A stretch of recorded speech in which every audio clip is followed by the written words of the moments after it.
mystery gang. We are for sure mystery gang time. We're just missing one. One essential member of the crew.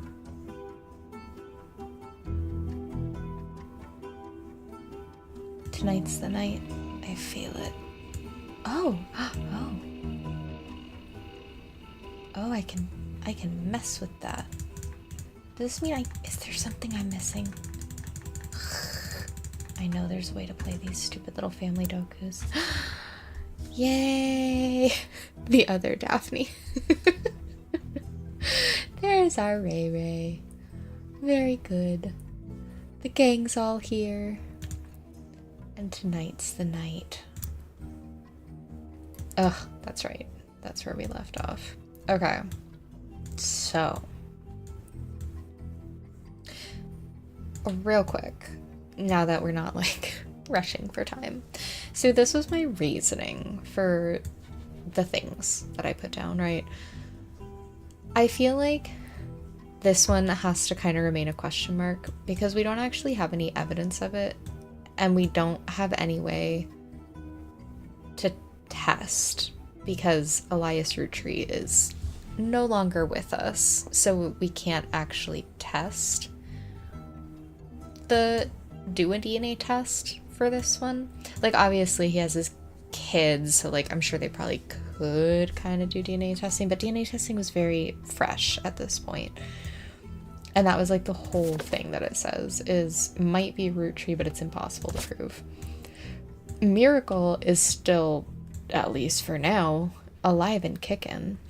And we know that Mary Beth had a child when she started going.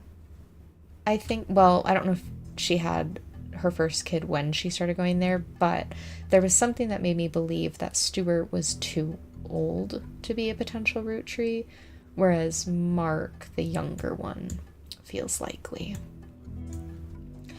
And then, which is unfortunate because he doesn't seem like a very good person. Maybe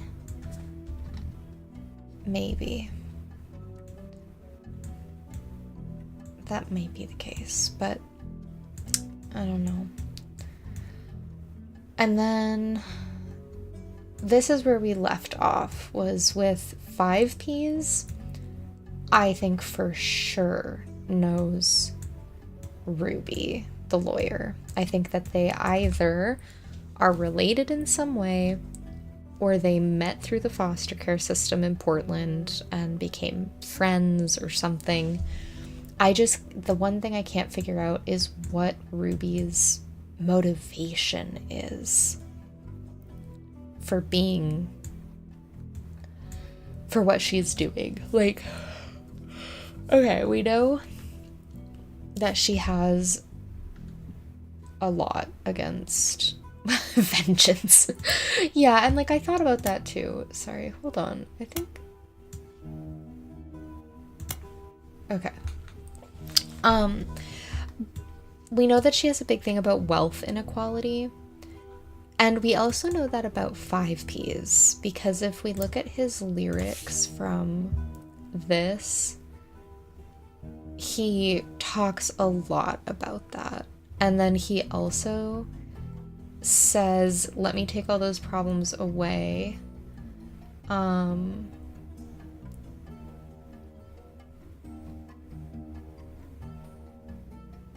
Let's see. He says at some point that he wants to take the money and like give it to the people who need it, basically. That he's gonna like do good stuff with the money, essentially. I know it was in there somewhere. There's a lot. It's a lot of lyrics. Anyways, so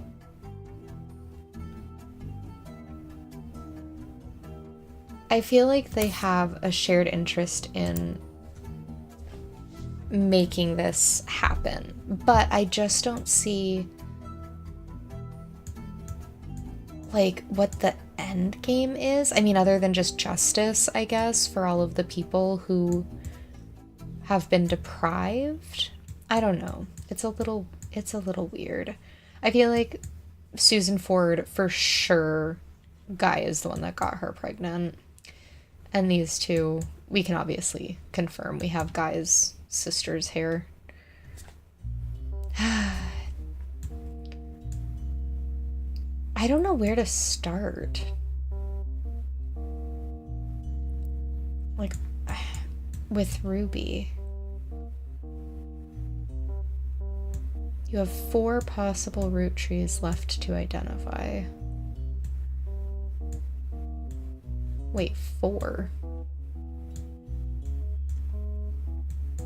I wonder, so Ruby is married.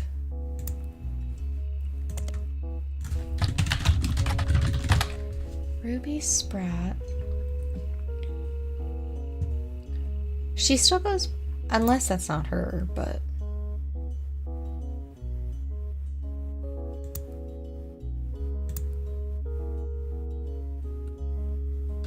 Pregnant? Pregante. Pregunte.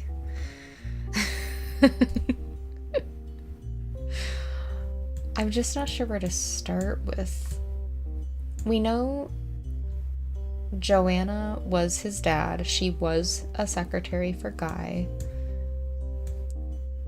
I wish we knew more about her. When was she in high school? We know when she graduated from high school.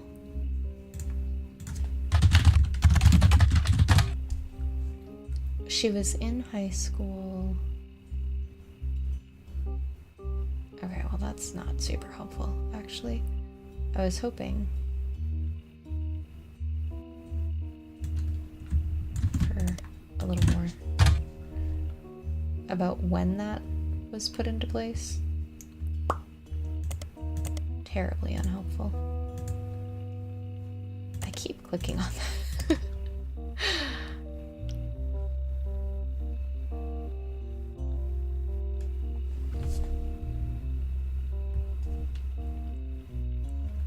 Its real government name, the Fountain of Youths, which sounds so funny to say out loud.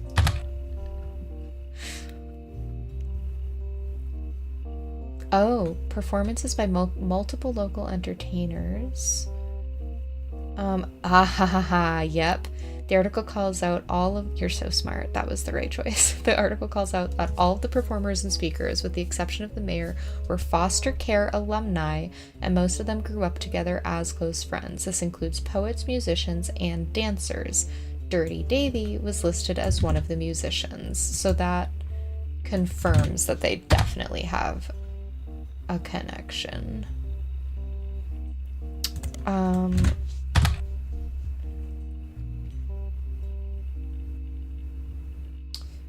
But how do I, like, put them together?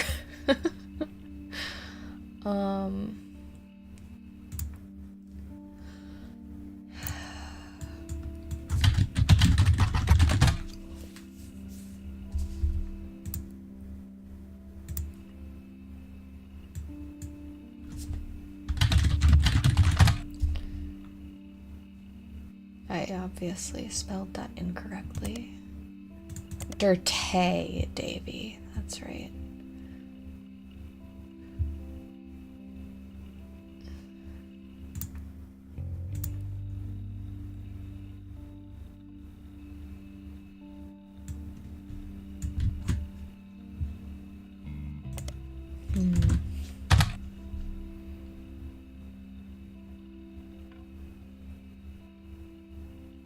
Dang.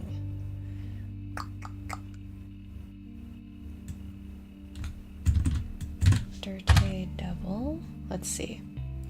Dirty Devil was 5P's first mixtape, released as Dirty Davy from the early 90s. There's discrepancies and debates about what year exactly it was released based on some of the pop culture references, with the range thought to be somewhere between 1982 and 1994. One of the songs, Yes I Can Jump, seems to be at the center of the confusion. Some fansites claim that there are multiple versions with different track lists and song lengths on them, though because there's very little evidence of the mixtape online as it is, it's even harder to verify that information.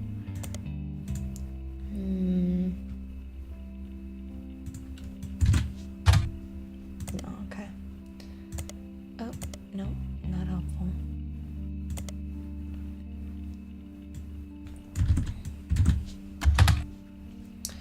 Dirt Poor was mixtape by Dirte Davy, released in 1996.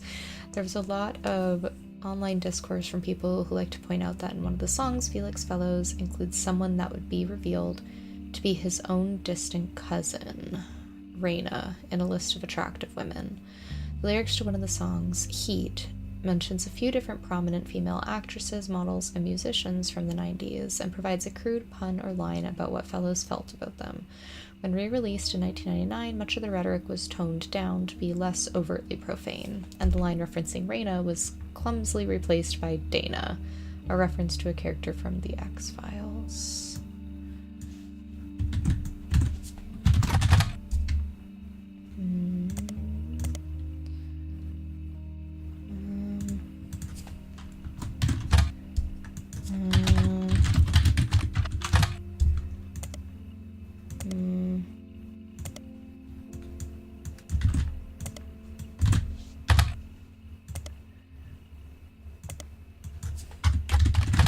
Oops, 5p.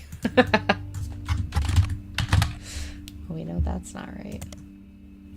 Really? Nothing?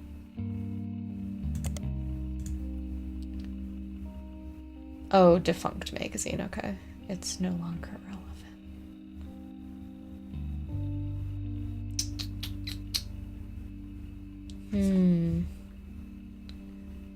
Yeah, the News Time article is the one that we read originally. It's the one that kind of started it all. If I can find it. It should look like there it is. This one.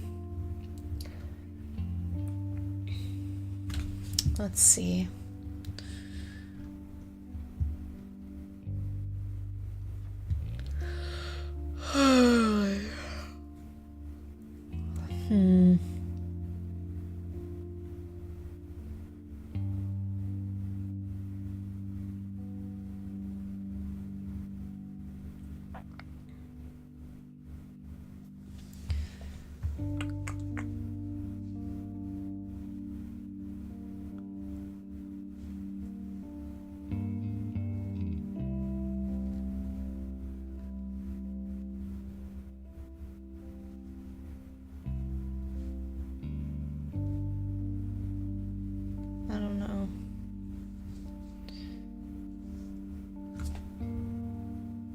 Yeah, that's where we got it from, was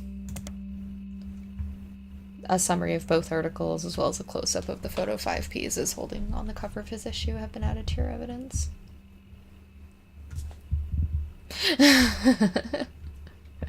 It was a very long, hot day, and work was unpleasant today, so I am a little sleepy, but that's okay. Because I'm determined to finish this. I just don't know how to prove they're connected. I don't know how, like, I feel like we were on to something with the... Gosh, darn it, go away. I feel like we were on to something with...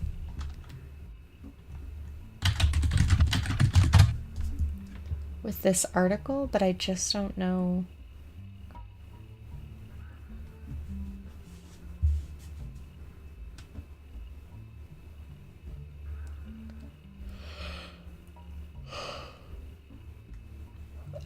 I just don't know how to put it together. I think I'm gonna hit the duck.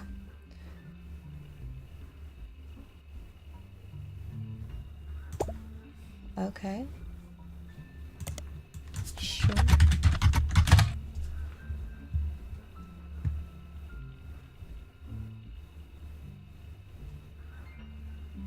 Jane Doe root tree.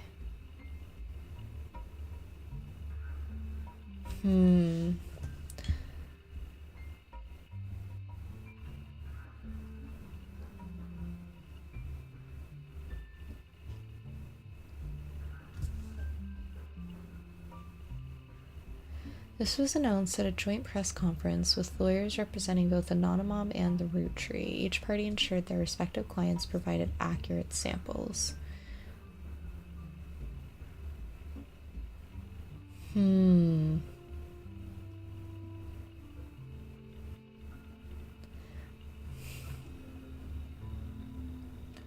I don't...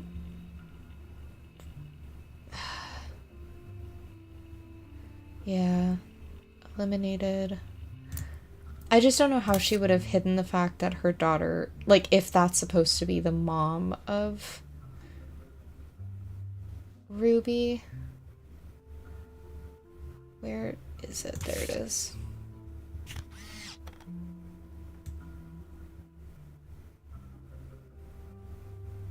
Are, like, her red nails supposed to help us somehow?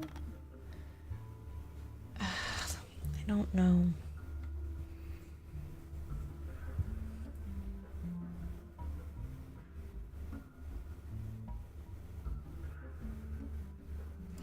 Her and another woman were hired at the same time.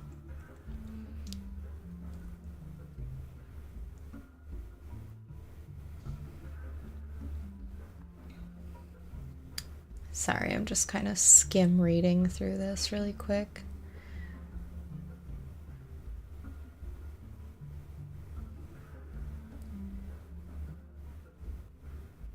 I don't know.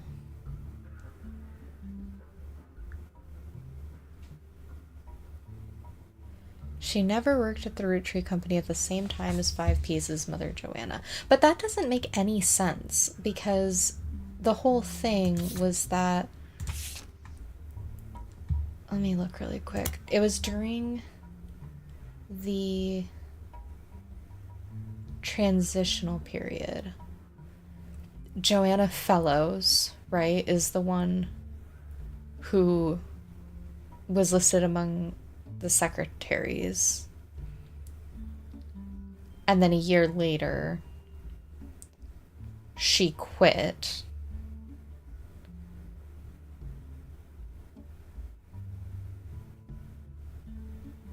There was Christine Farrow and Christine Garland, who we already got set up on there.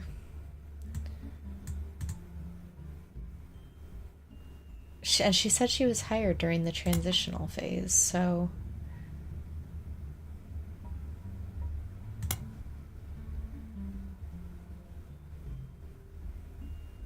It doesn't make sense to say that they never worked there together.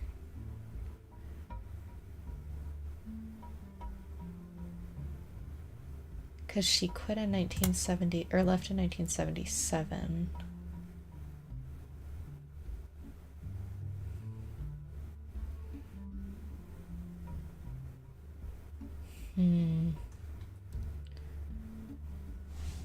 I mean, I guess we have these names. We could try to look into some of them.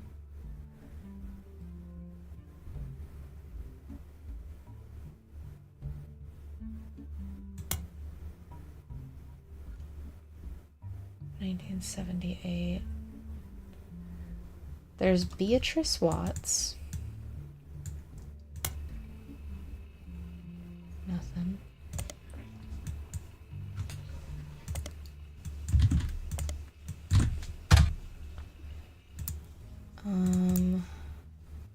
Corinne Schwartz. Oh. Some of the people attempting to track down Anonymom were harassing her. She recently had to take leave of absence because people showed up at the car dealership where she works. She's begging people to stop the accusations so that she can get back to a normal life. In every article you find, the journalists involved have independently verified that she is not Anonymom. But that tells me that we're on the right track here. by looking into these people. Maybe. Maybe.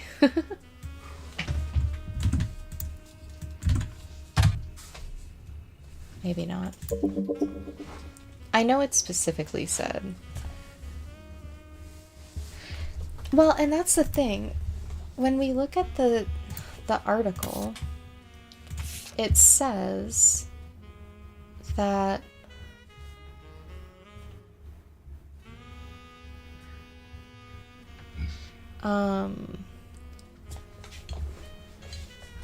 while she was working as his secretary, she and another woman were hired at the same time during a transition period while many of the secretaries that had worked under Zach Morton were already gone. So it would have fallen into, I think, like this category where Guy replaces Zach. Maybe not. It could be in the next section then, actually. Who's Terry O'Connor? Does that give us anything? No. Secretaries. Corinne Schwartz and Beatrice Watts are already gone here. He pretty much always seems to hire two women at the same time, which is a little gross in and of itself, to be honest. Linda Lewis, Angela Ingram. There's no Spratt, which would have been helpful.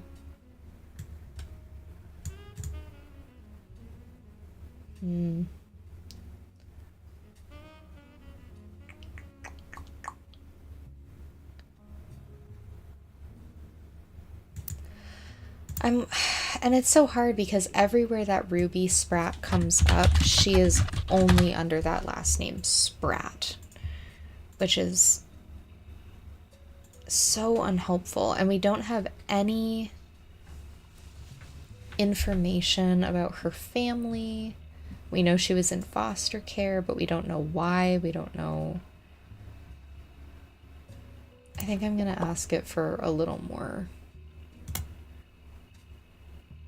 Yeah, I know that. Oh, let's see. Which one? Piketty? No. Was it?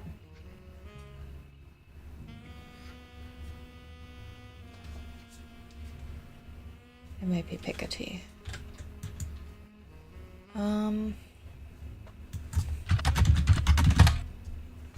Okay. Here we go. Let's see. Piketty is not afraid to expose details that other publications would avoid. Shortly after the announcement that Jane Doe Roottree was not a root tree, Piketty exposed personal details with the story of Anonymom under the headline Anonymom of Anonicon. Wow. They said Anonymom worked as a manager at a department store in North Carolina, and her daughter's name was Courtney May. They also said that the woman that vouched for her famous cover story, they didn't identify news time, perhaps to avoid being sued, is named Corinne S., and that she had filed for bankruptcy. The article speculates that Anonymom and Corinne were in on it together, and even speculates that they might have been lovers. Piketty is not a credible publication. Their information wasn't particularly actionable. Very few people seemed to notice or care.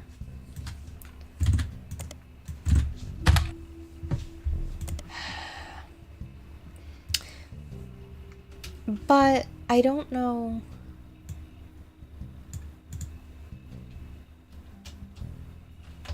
Corinne? Was there a Corinne? Oh, Corinne Schwartz.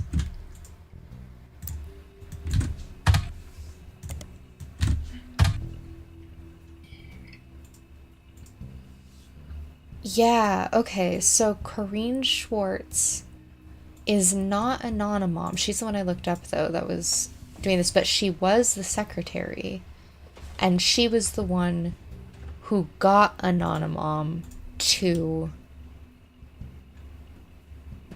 Interesting.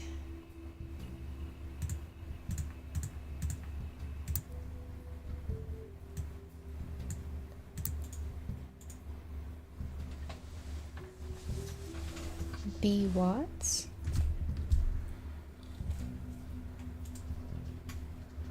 Oh, Beatrice Watts. Gotcha.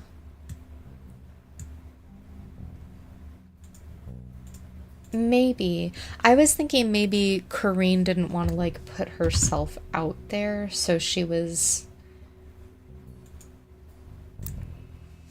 got someone else, this Anonymom, to, like, do it for her? Maybe? And she used her own story?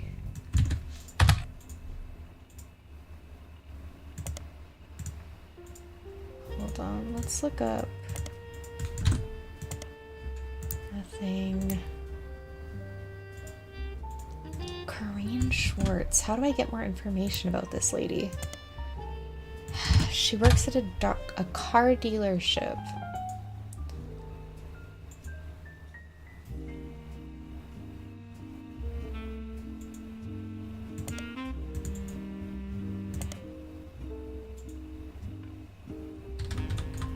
In Pennsylvania.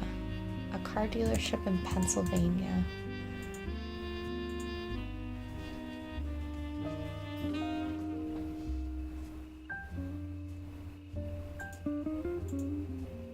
I don't think we have anything that's specific to...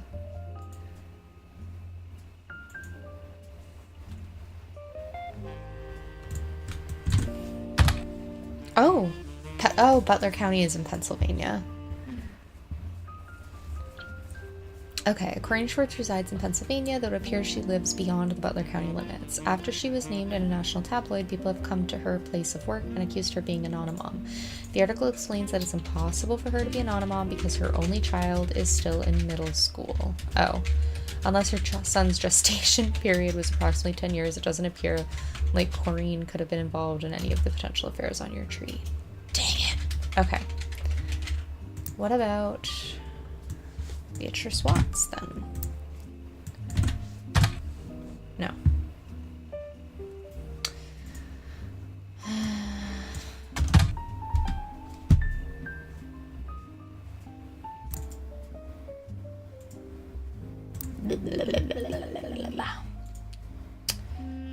Okay.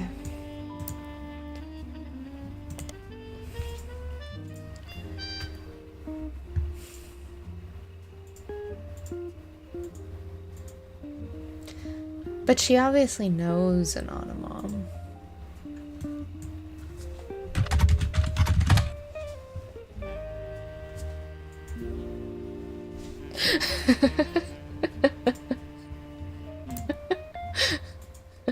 I am so glad.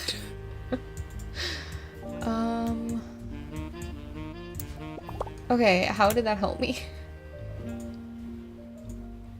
You can now determine Anonymom's identity using the company records. Can I? Are we thinking that it was Corrine Schwartz and Beatrice Watts then? Or wait, no, she was let go. Hold on. Yeah, they were hired together.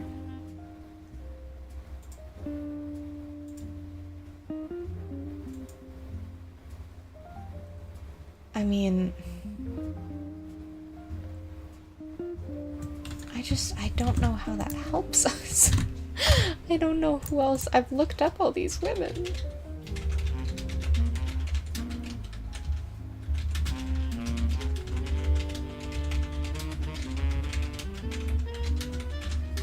Also, what does Anonymom have to do with it?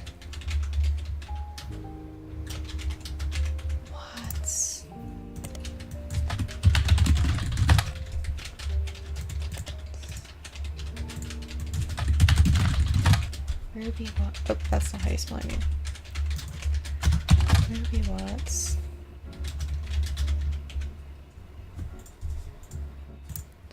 Well, I know that the Anonymom had said that she was hired with another woman and that there was a woman who could corroborate her story.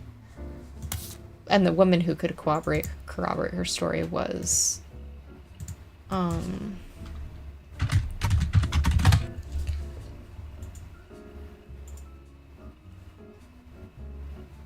the woman that vouched for her famous cover story is named Corrine S.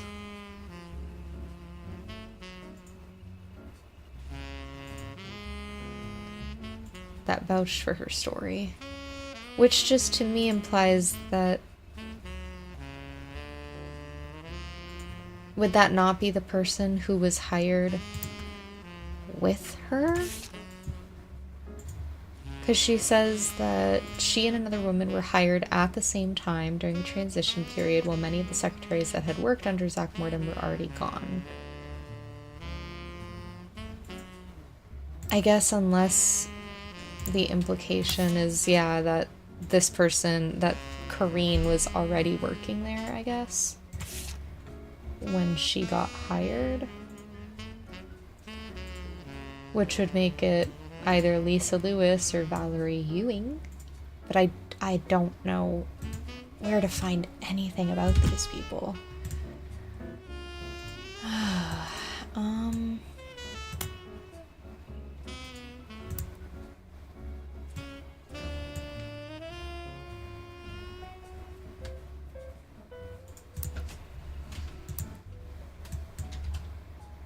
Where was Jane Doe Roottrees?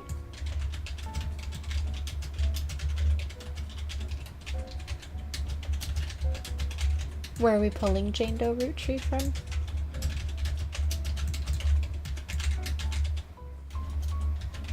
Oh, Anonymom's kid was actually named based on this. Courtney May. Oh, but I guess, yeah, we could look up Courtney May. Maybe she has an online presence, so it could be Courtney May. Oops.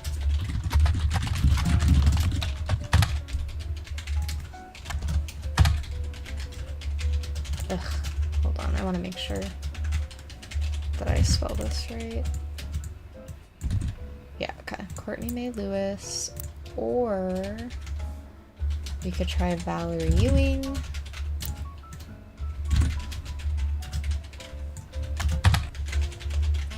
Or we could try Watts. Oh, here we go. You were right, you were right. Courtney May has a simple website with black text on a white background and a few images. From the view counter, you can tell you're one of only a few hundred people who's visited it. She is not shy about claiming that she is Jane Doe Roottrees. As proof, she has posted an unobscured cover from the time she was featured on Newstime, as well as a different picture of herself that appears to be a wedding photo. The website seems to be created in defense of her mother, who has been the target of public scrutiny. Under the headline, The True Story of Jane Doe Roottrees, courtesy of Courtney May Newton, formerly Watts, Courtney May writes, "Everyone has everything wrong. My mom approached Roottrees before 5Ps was ever on the cover of Newstime. Nobody at the Roottrees company took us seriously. They only listened to us after we appeared on TV and in magazines." The site has a scanned letter from the Ruby legal group to Courtney May's mother Beatrice. In very polite legal terms, it seems to accuse her of exploiting their name and orders her to leave the Roottrees alone. It's dated from a few weeks before the 5-piece article appeared in Newstime, and it seems legitimate. I know. Courtney May also discusses her mother's magazine feature in more detail. "Do you know how difficult it was to convince anyone to tell her story? My mom didn't want to show her face because everyone in the media we approached assumed she was lying, because her story was just like 5P's. But my mom's story was first. Mom was advised by Ryan and Cork to tell Newstime that seeing 5Ps on the cover was what inspired her to go public. That's the only way Newstime would agree to it and help her get on TV. But it's not true. Our story was first." Courtney's defense continues, but much of it seems repetitive and useless. Towards the end of her page, she discusses the DNA test and defends her mother's character. "My mom is amazing. She's the nicest woman in the world. She has diabetes and works at a department store, but still managed to help pay for my apartment in the big city so that I could stay with my high school sweetheart. I got a degree in nursing, so I learned about DNA in college, but I'm beginning to think it's all a lie. Mom is 100% confident that there's nobody else who could be the father. Either they did the test wrong or DNA is complete BS. She is not a liar."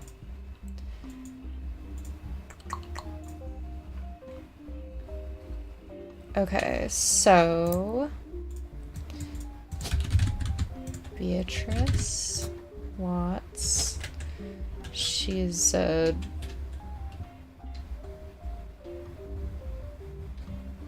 she's in retail. Okay, so not Ruby Spratt, actually. This would be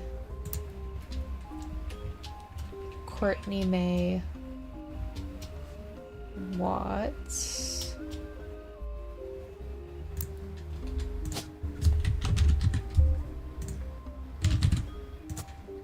And she is a nurse.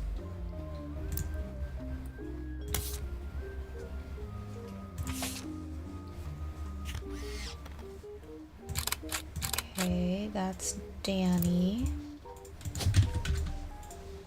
Daniel, what's the new name? Newton? Newton, yeah. Newton.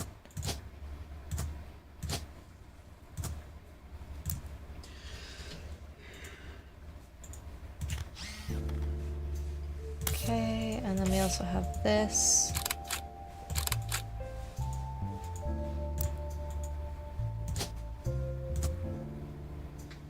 And this additional photo of her.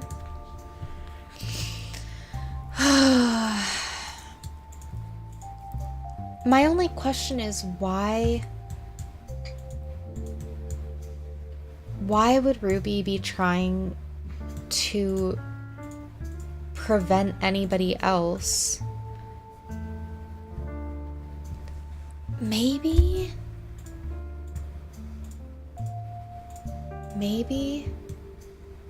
that's all I can think, is that Ruby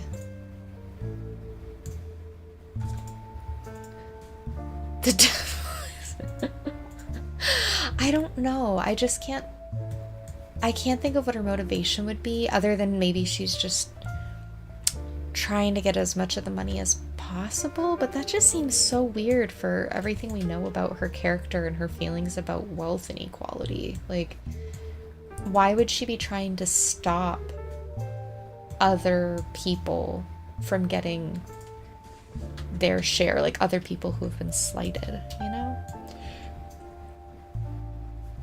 I don't know.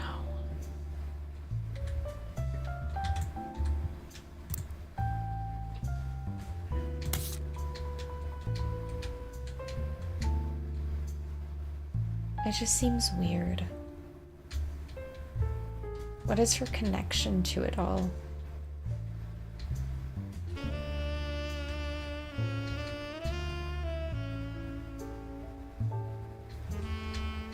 Sorry, I'm looking for a particular picture really quick. And my brain is obviously not seeing it. There, that one.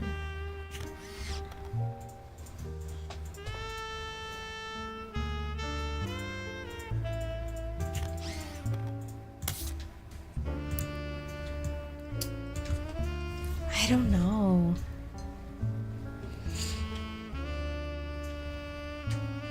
When you tap the can,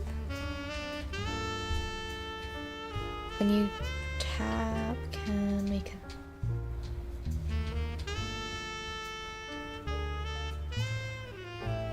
That's for Felix.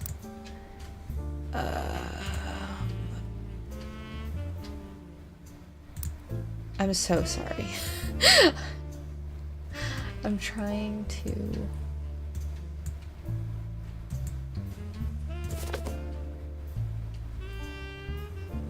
Oh, there are clues we haven't found yet, apparently.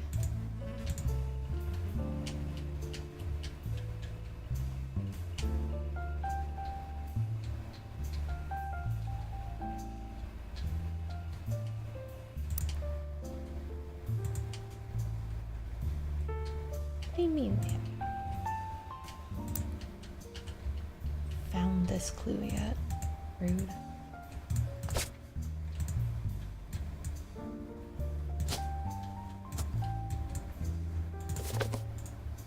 We found every clue for these guys. Well, now I'm curious.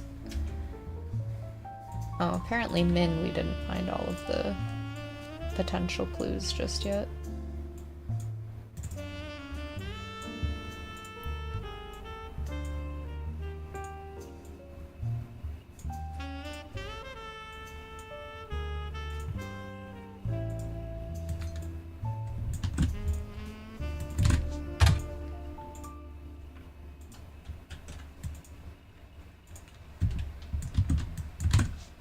Sorry, I'm just gonna do a quick run back. I want to try and figure out if there's anything else that we could be missing. I don't know why it would help other than to confirm whether or not there's a way to verify if she is related, but... What is it? Oh, this one, right? She grew up in China as Min Lang, but came to the US specifically to attend university.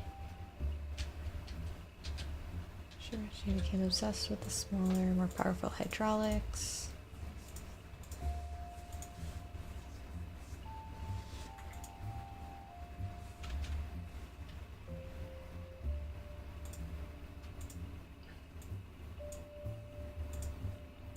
Yeah, I don't know what else they want me to find about this girl. I can't believe how much we're missing. Like how many clues we're missing for some of these guys. That's crazy. Huh.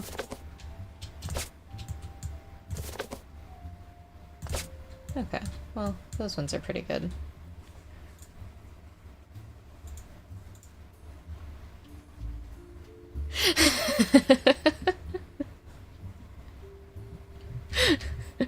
Poor Ale.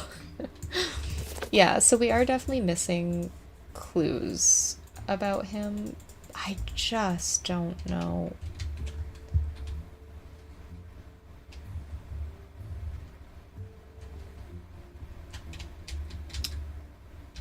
What else?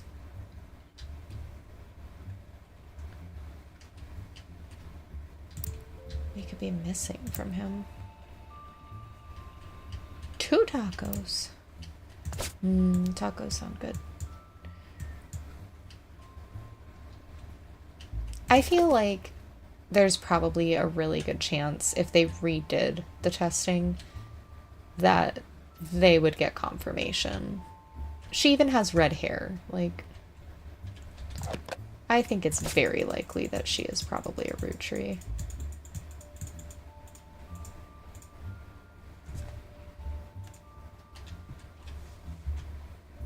Oh, no. Right. That's like when you're looking for your phone while you're on your phone, you know, if you've ever done that. Oh, yep, that one. There it is. You have done it, in fact.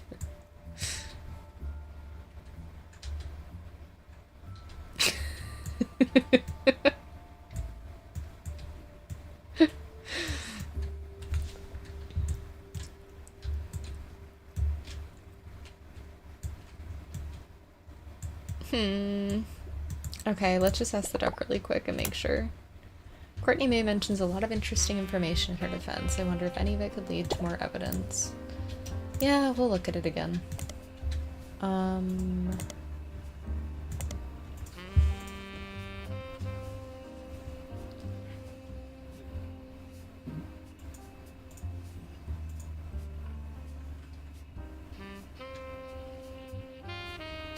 Oh yeah, I was curious about these guys. Ryan and Quirk is an unremarkable law firm based in North Carolina, named after its senior partners Winston Ryan and Gregory Quirk.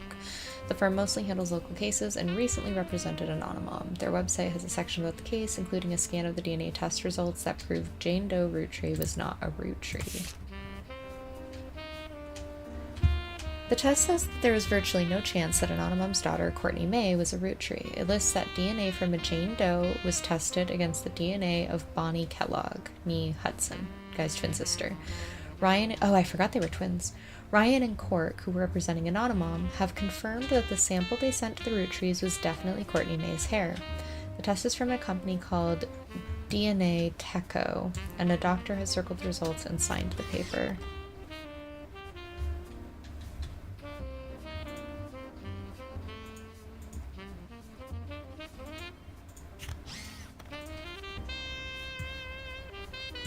I definitely think Ruby switched out the hair sample. Is a DNA testing company. DNA testing is a relatively new phenomenon that allows scientific laboratories to prove a possible family relationship between two people. It's fairly cutting edge. The method by which they test samples has only become standard in the last decade, as of the early 1990s. According to their site, DNA Techo was responsible for the DNA test that proved Felix Fellows was a root tree, and even used it as an example of how a DNA test looks. They use it to provide some information about their process. Oh, whenever they take a sample in person, they put the name of the person on the test according to their legal ID, which is why it says David instead of Felix. Because Guy Hudson is dead and there is no known DNA source for Guy, they tested Felix hair versus a hair sample sent from the Roottrees. It's listed as Jane Doe because it wasn't collected in person. But the Roottree company let them know it was from Bonnie Kellogg, Guy Hudson's sister. This is why it says it is a paternal aunt test. The left and right sets of numbers are essentially signatures that perfectly match the DNA of the two people in question. I bet we're going to find some stuff. As far as you can tell, DNA Techo is a legitimate company. They don't seem to... Okay. Okay. I want to look at some of these numbers quick.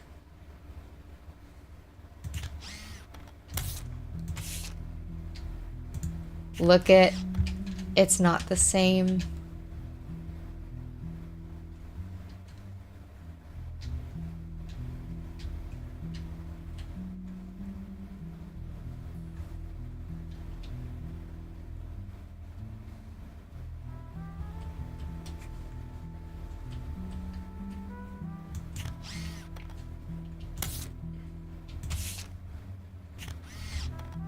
That is not the same. How do I prove this?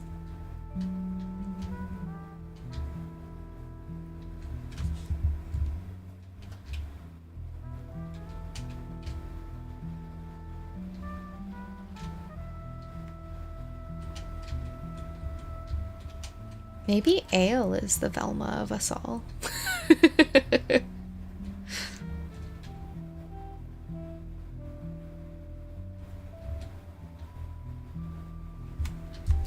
I mostly wear my glasses these days, to be honest. I pretty much only put my contacts in if there's some kind of special occasion where I want to look cute. Let's see. Teapox 4, 5. Do they actually expect me to go back and forth on these? Yeah, it's definitely not the same person. They switched out the DNA.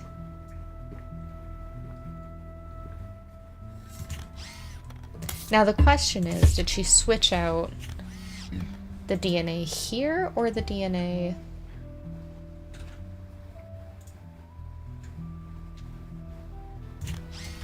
for Felix's? Is Felix not actually related? Oh, good question. Good point. Yeah, we can look at the doctor for sure.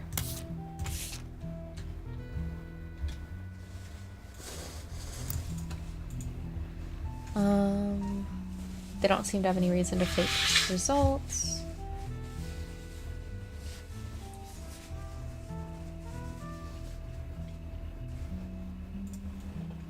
Where did it say the doctor's name again? Oh, it's on the things. Right. Adrian Rowland? Darn doctors. Adrian Rowland. Adrian Rowland.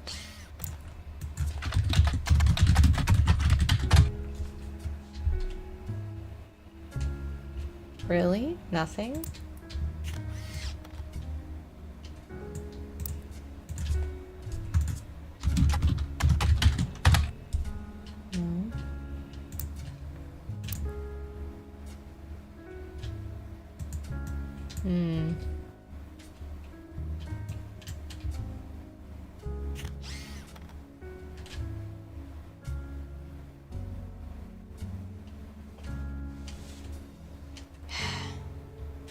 Also, I find it really odd that here they have these test numbers, right? And they're all normal. Like they look like normal results. But then when you look at this one, they're almost all 0. Which is very weird.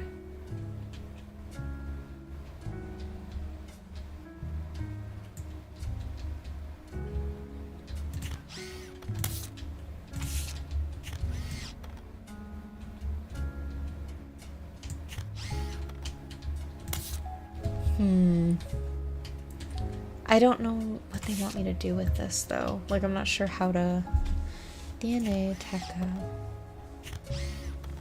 testing code.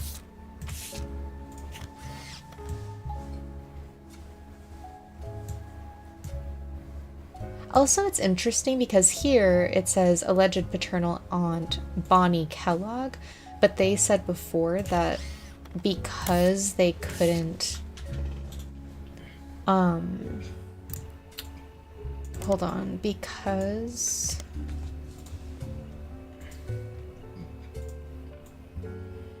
Guy Hudson is dead and there's no DNA source for Guy, they tested Felix's hair versus a hair sample sent from the Roottrees. It's listed as Jane Doe because it wasn't collected in person. So I think it's really interesting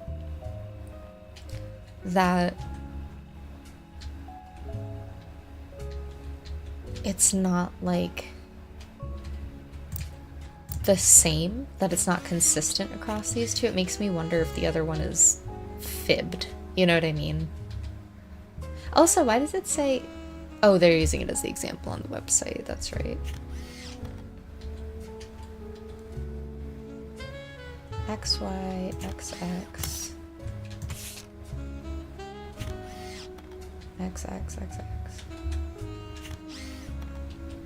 I just don't know what I'm supposed to, like, do with this. You know what I mean?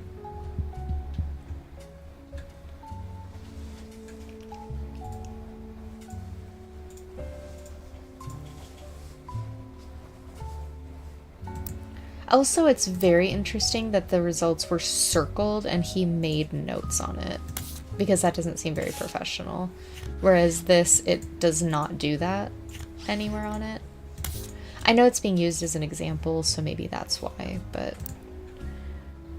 I don't know. It's just, it's super fishy, and it's very obvious that one of them is fudged. That's our team.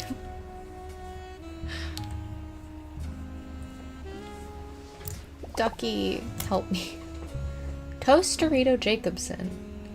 Used to be named Lucinda.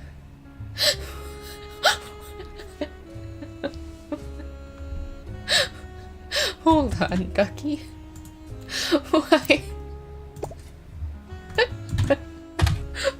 Why?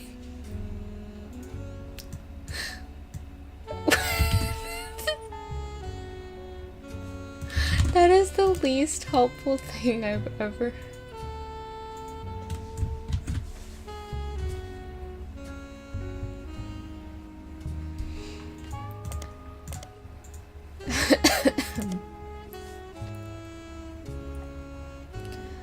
I feel like we looked this person up before.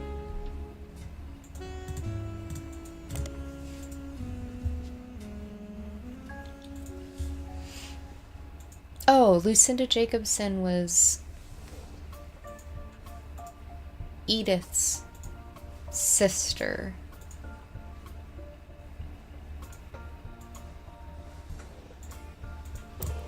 Right. Okay, why are we going back to them? What on earth is bringing us back to them? Edith Jacobson is who married Miracle.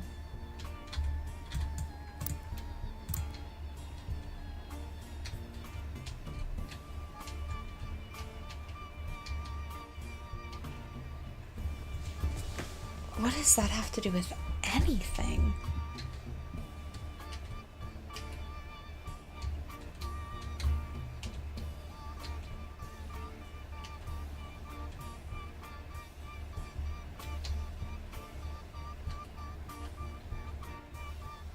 I'm very confused by the duck right now. I don't...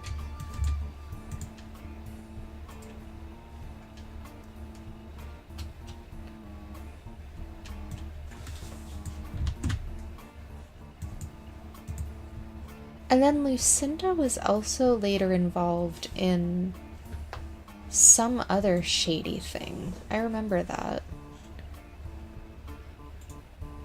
Oh, she was the one who pretended to be a disabled woman. She pretended to be in a wheelchair so that Miracle or Miracle Jr. or whatever could heal her.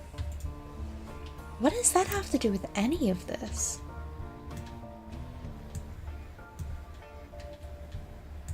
Oh. And why are these ones up here in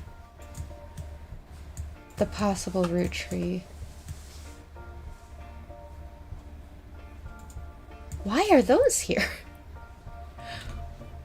Excuse me?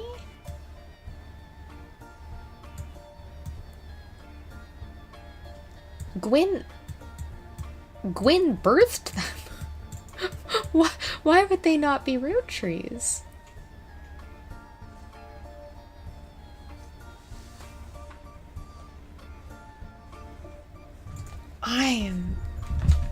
I am confused.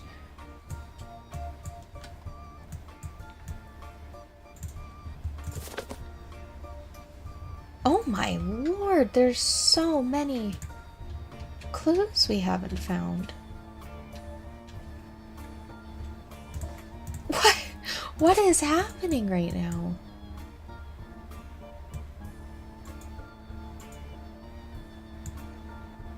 I am so confused.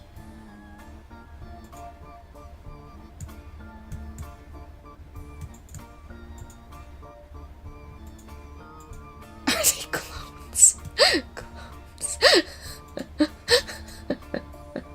Loud. I don't know what is happening. Ducky.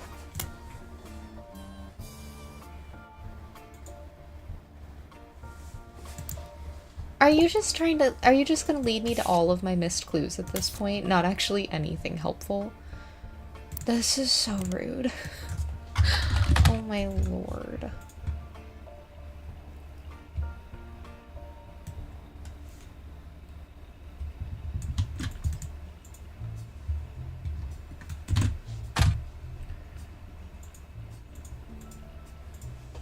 Ugh, what was his first one that caused...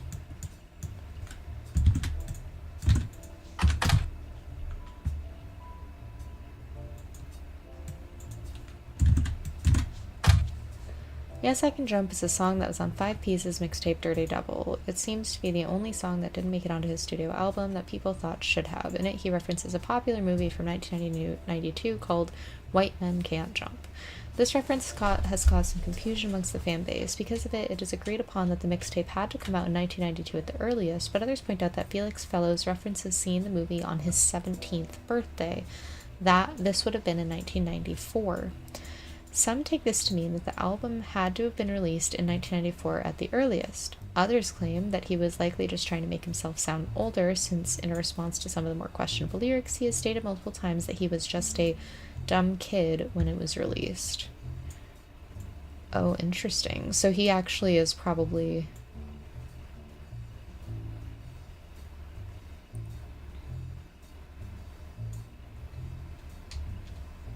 younger than people think? Okay, cool. Still not sure how that helps us exactly, but I mean, thanks, Duck. You gave us a clue, I guess. You can still find more information from this. I am gonna squeeze this duck until it quacks. This is ridiculous.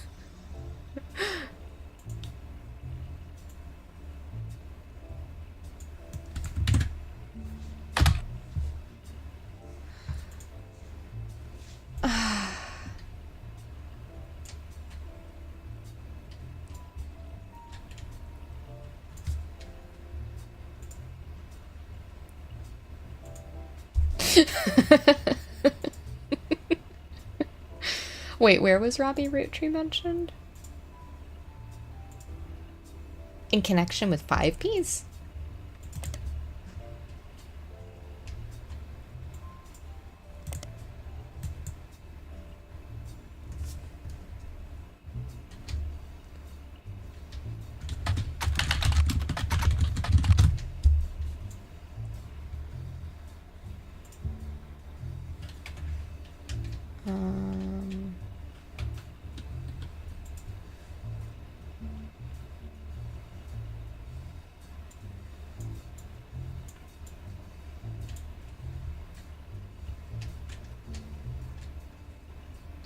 Wait, I'm waiting. I'm waiting, Ale. You tell me when to go. Tell me where to go. Somebody help me.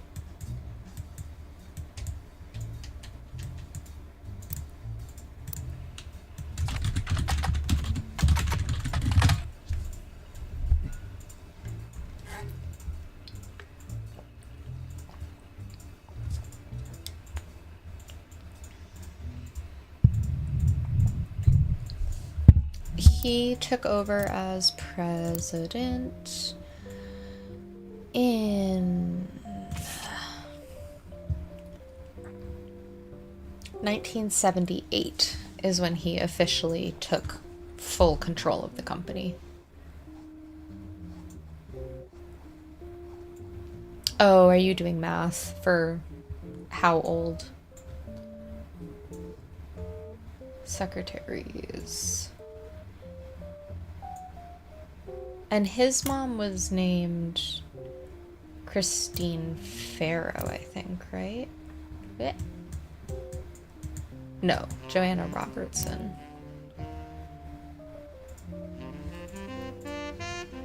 She would have had to have been gotten pregnant in specifically like 1976.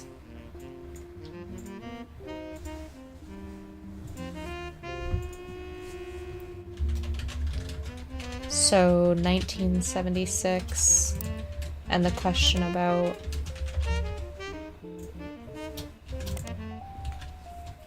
this, here's the dates. It's between 1992 and 1994. So he would have been born in 77, sometime in 1977.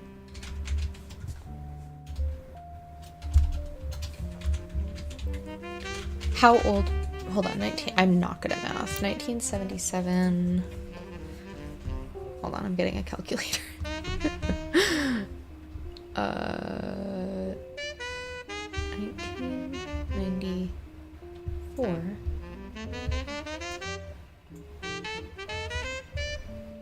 Right? 1977 is what I said, yeah. Okay, so he would have been, yeah, 17 in 1994.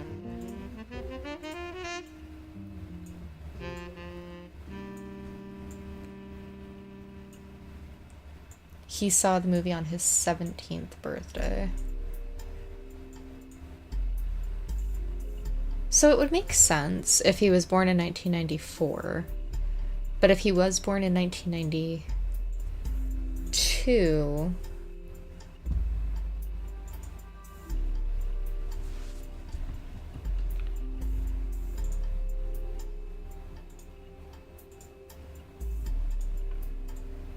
I'm confused what the controversy is.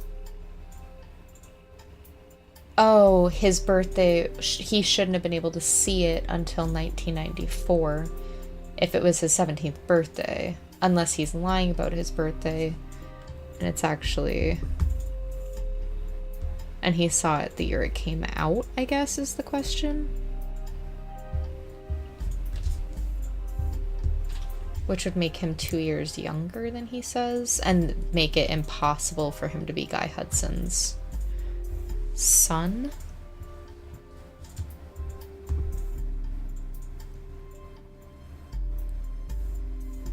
Pregnant.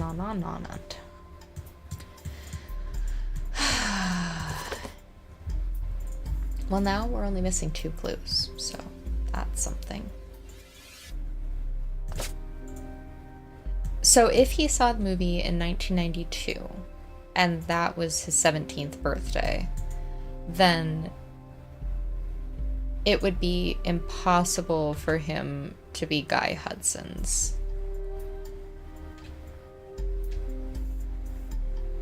son.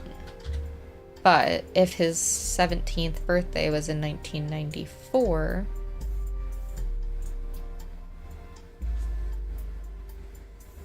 then his birth date would line up with when this affair would have been happening. But then the question is about his birth date. Was he actually 17 in 1992? Which I guess would actually make him 2 years older?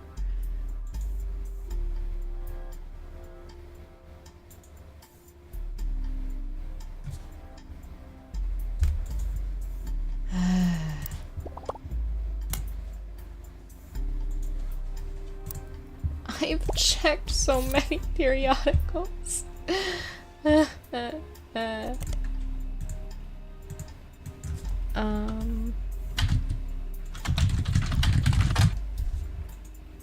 was his first name, and this is an old Piketty, 5Ps, Teen Blast? 5Ps is popular and attractive enough that even though his music is not targeted towards teen girls, they seem to be paying attention anyway. While he hasn't done any interviews with the magazine, they've listed him amongst the hunky hotties for the past few months with small bios that tell you various facts about him. This includes his real name, David, his birthday, February 9th, 1977, supposedly, his star sign, Aquarius, and where he grew up, foster care in Portland. A letter to the editor also claims that it's not possible that he was born in 1977, as he claimed on a song called 17 Magazine that he turned 17 in 1992. The editor responds with a statement that they reached out to his agent to ask about the song, and they were told it wasn't performed by 5Ps, and they shouldn't print rumors. 17 Magazine, sometimes referred to as 17 Magazine, is the title of an unreleased and controversial song by Dirty Davy. There's mentions of it on a few sites claiming that it was on the first release of his mixtape, but it was removed. There's no audio or visual evidence of it existing, but there are independent accounts from people who have claimed to have heard it, and they do generally line up. According to their recollection, it was about many different loosely connected occurrences on the number 17, mostly violent. The intro states it was written on Davy's 17th birthday and involved a fictional but glorified series of murders at a fashion show for a teenage magazine with a similar name to the title of this to the song title. The person doing the violence was apparently trying to beat Dahmer's high score. Jeffrey Dahmer had pleaded guilty to killing 16 people in 1992. Due to major acts of gun violence in schools earlier this year and the subsequent backlash against violent music and video games, it is generally considered in very poor taste to bring it up. Most of the people that enjoy mentioning it online are either trolls trying to shock people or come from the morbidly curious corners of the internet.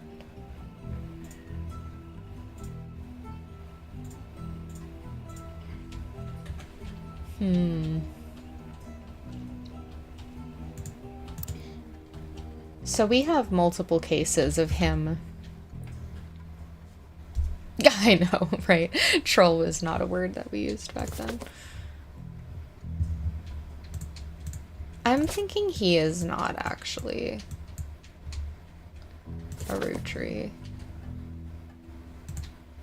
I'm feeling pretty confident about it. Because, like... Right, exactly. And we know that that's when she was working for Guy. So he would have had to have been born in 77. But there are, yeah, several cases now where we have him suggesting that he was born in 92. Which also lines up with this.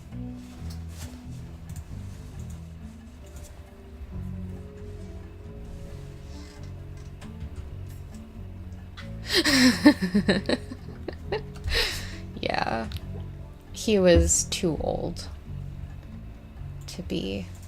I also thought it was interesting that he must have been older than Ruby, because when she was in high school and the fountain was happening, he was there at the unveiling of the statue, having already left the foster care system.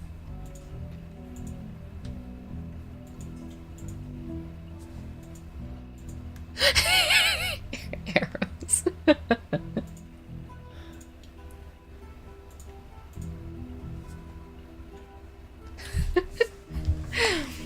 Granny gang. Yeah, occupation baby. Just like the people on the list. We're just a bunch of grandmothers. And a grandfather. And an infant. The new mystery gang. I'm trying to suss out if there's anything else that we could be looking for here, but... Duck. I have looked into her company so much. So much.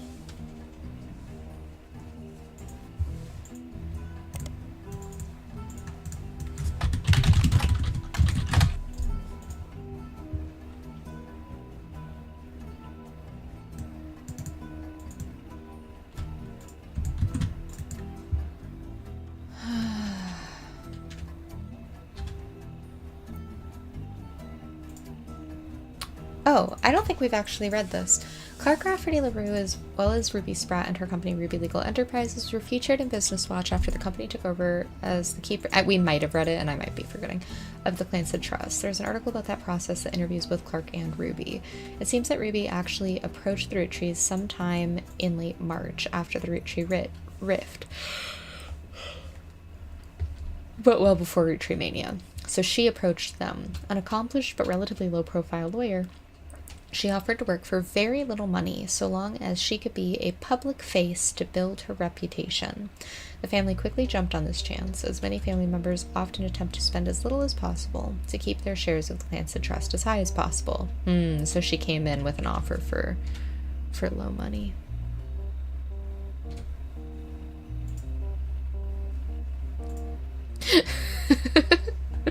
Aw, thanks, guys.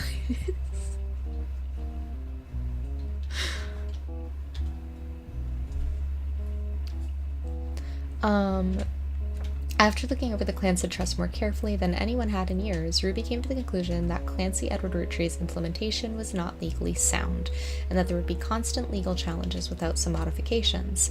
The family decided to put her in charge of the trust, both legally and as a public face, to prevent further issues. They've been Ruby Legal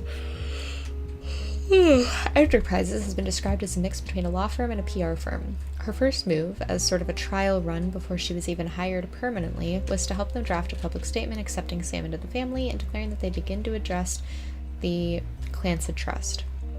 This went quite well, and they officially hired her in early April.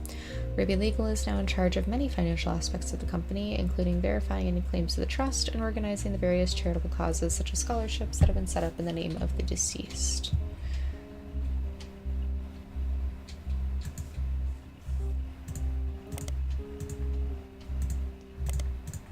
I'm just gonna go down the list at this point.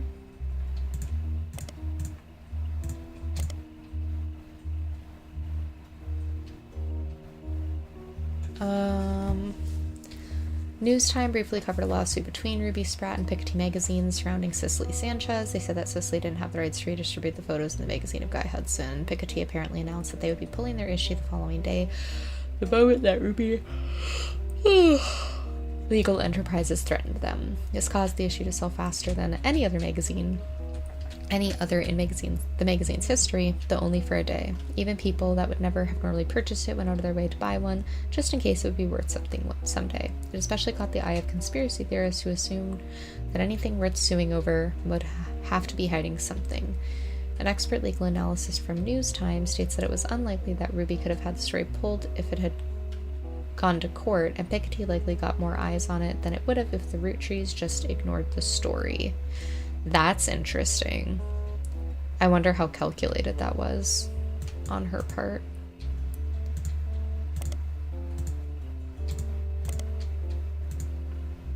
Okay, we know about that one.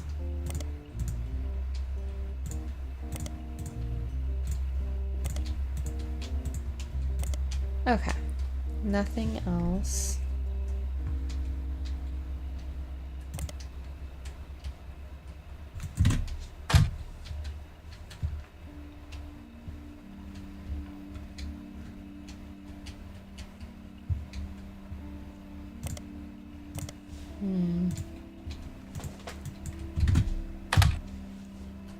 Yeah, it's still just the same thing.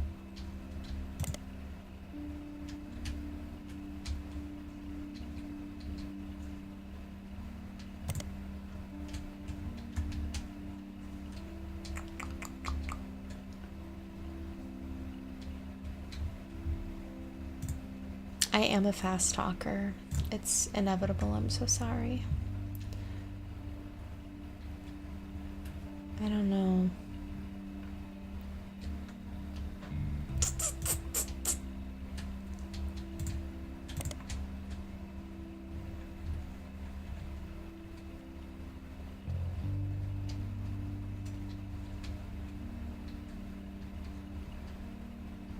Duck. Tell me things. Many of your international people of interest are prominent company leaders. Yeah, I know. They want me to go back to Min, don't they? Does that mean we got everything for him? Oh yeah, it did. Okay. We found all of our clues for him, at least. Both of them were done. Min, we have not finished yet, apparently. Nor Flavio. Okay, I'm gonna ask for more guidance than that, because...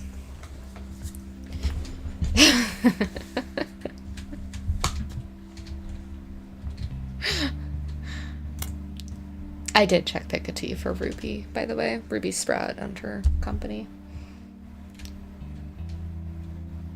Oh.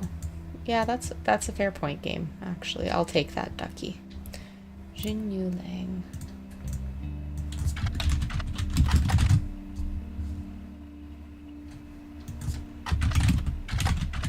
Let me put it in correctly. How about that? Searching for Lang Jinyu separately brings up much fewer results than Lang Tai. Lang Jinyu was even featured in Business Watch in 1992. She missed out on Watchman of the Year, but did have a pretty sizable article that mentions some of her history. She was born in 1947, the first of 2 children. I'm so sorry for all the yawning guys. Her mother was already in her 30s when she had her and had trouble conceiving a second time, until 3 years later. This was Jinyu's sister. It became clear that her father was not going to have a son to pass the family business down to. This was how Jinyu became involved. Her father stayed the president of Lang Tai for a very long time, and his daughters grew up. He began training them in hopes that one of them would have a son who could take over. One helped him in China, Jinyu, and the other in the USA.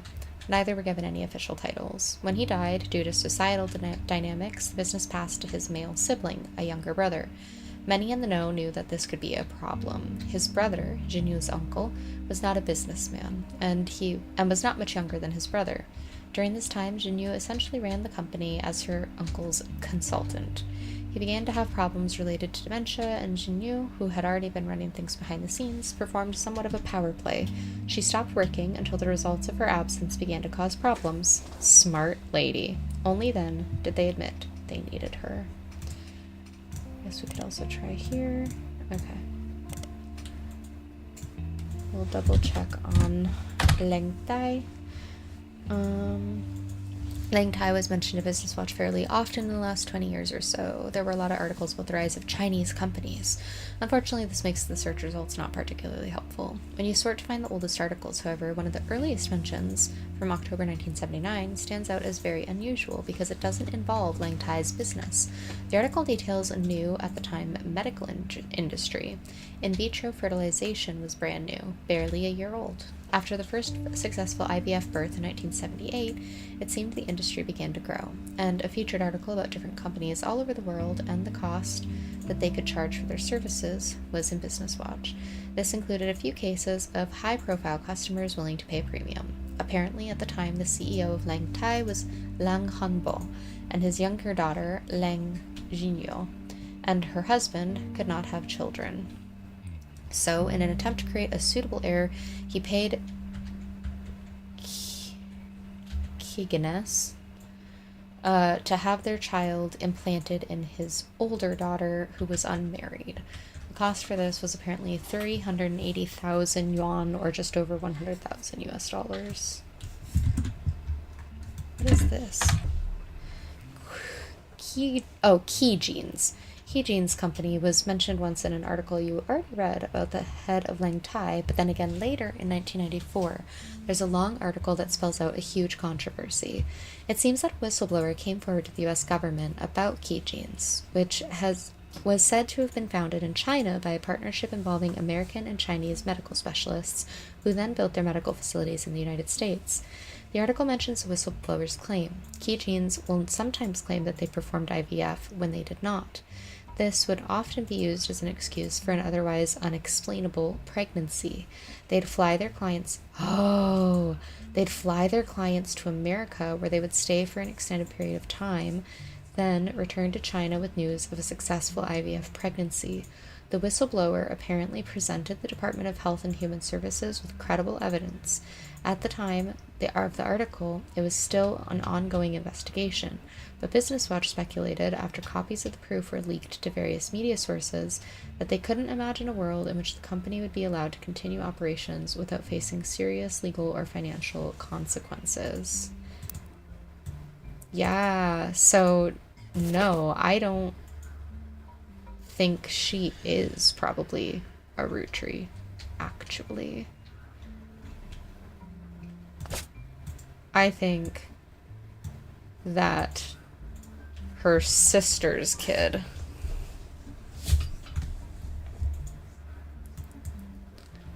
was actually the Roottrie.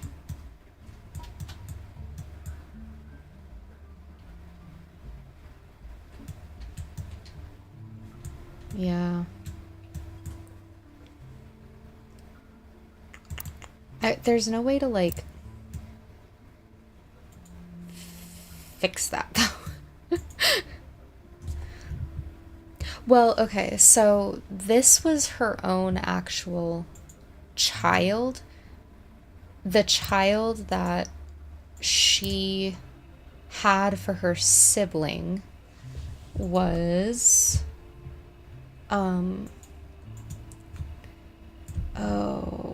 what is the name? Hold on.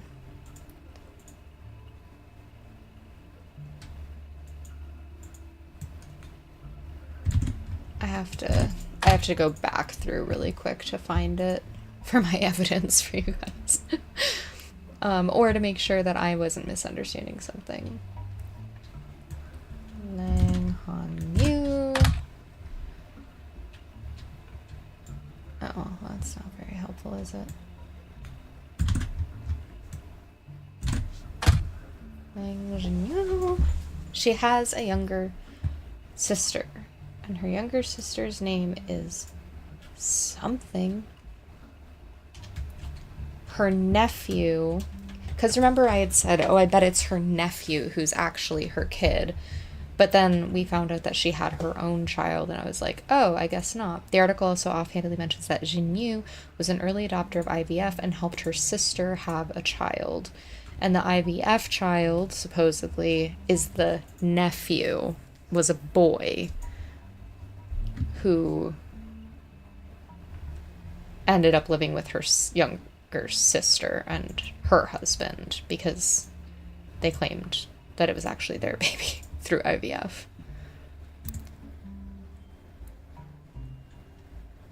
We don't know anything about Min or who her father would be.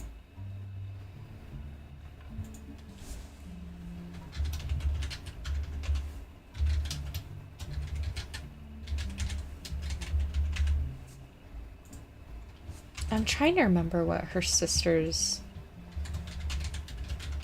name is. I want to say maybe it's Ling. No.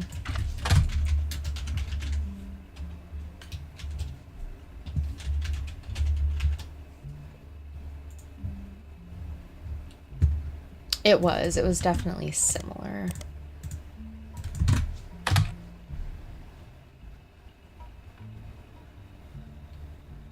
But I know that we did have her sister's name at some point. Oh, I think maybe it was...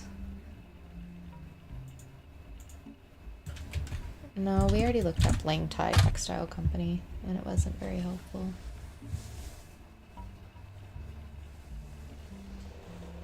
Gosh, I do not remember how we got to the sister. It was like... It was a process.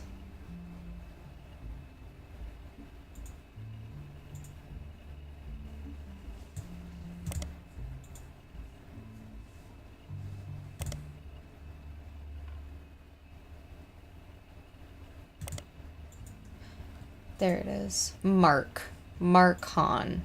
Jerry and Linda were both born in China and fell in love during college. Yeah. Okay. When we had Mark, we never even considered him giving him a traditional name.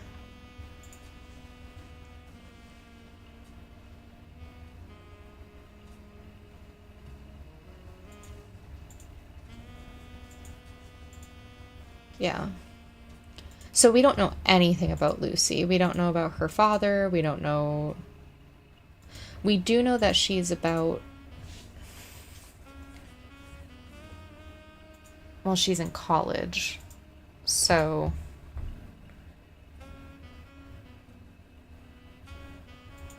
I mean, 18, 19, 20, somewhere in that general range.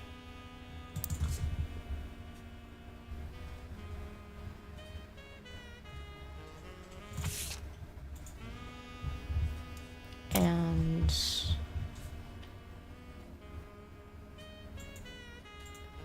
his first time in China was in 1979. So that's the earliest that he could have gotten someone pregnant, which would match up with her age, actually. So I don't know. It's so weird. Unless they're like twins.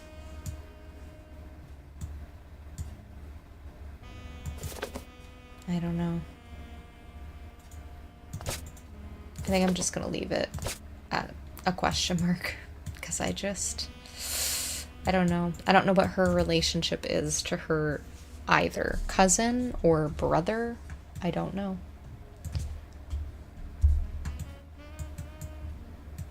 Brother, half brother, cousin. And we've found all the clues we can on her, so. Right. Flavio Suarez. Was that spelled wrong? Shockingly, no. But Sonia Alves.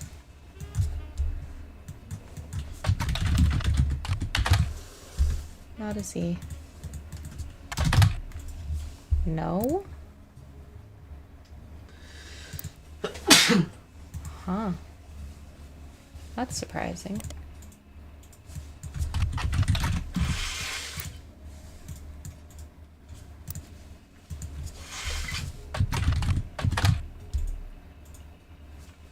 Nothing.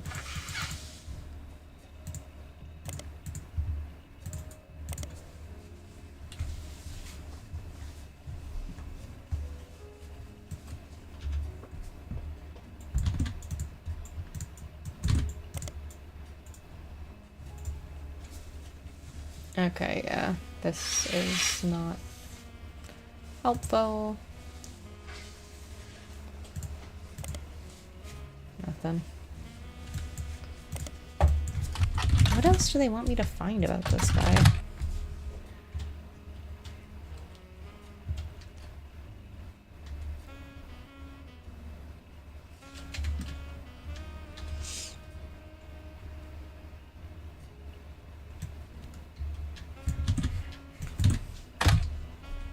Yeah, I think so.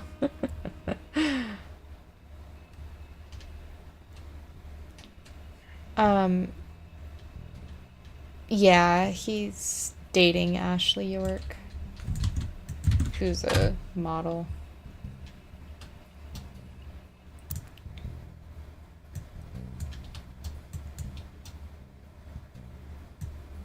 I don't think York makes it anywhere on our list, though.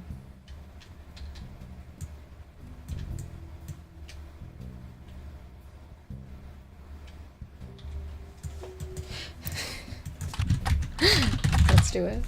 Ah, alright. Fanfiction has apparently been around for a while offline, but has recently begun to gain popularity on the internet as well. After browsing a site dedicated to fanfiction, your first instinct is that while some is based in truth, it likely won't be a reliable or dependable source for hard facts. For example, in one of the fanfictions you discover about Flavio, Ashley York is captured by pirates, and Flavio must team up with a popular team of reptile ninjas to rescue her. As far as you can tell, that didn't actually happen. Okay. Still, super fun. Super fun.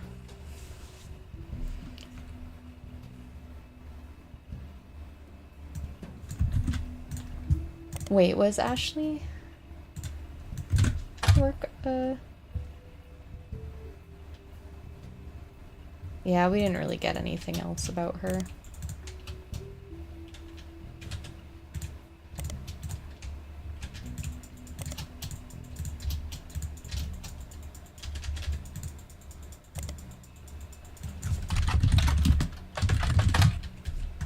No. And I think I already looked that up, yeah.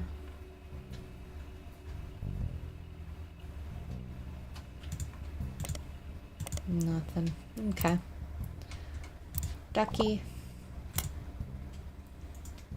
Yep. Oh, right. Okay, I forgot that she did that, actually. Mia Alvarez.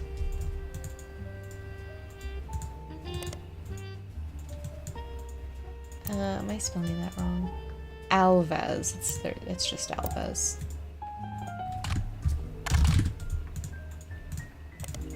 There we go. Nia Alves owns many forms of media in Brazil under the umbrella of Transmissão Paulo. Business Watch has mentioned her by name a few times. The most relevant appearance seems to be an article about the struggles of American media companies to do business with their foreign counterparts due to a difference in laws.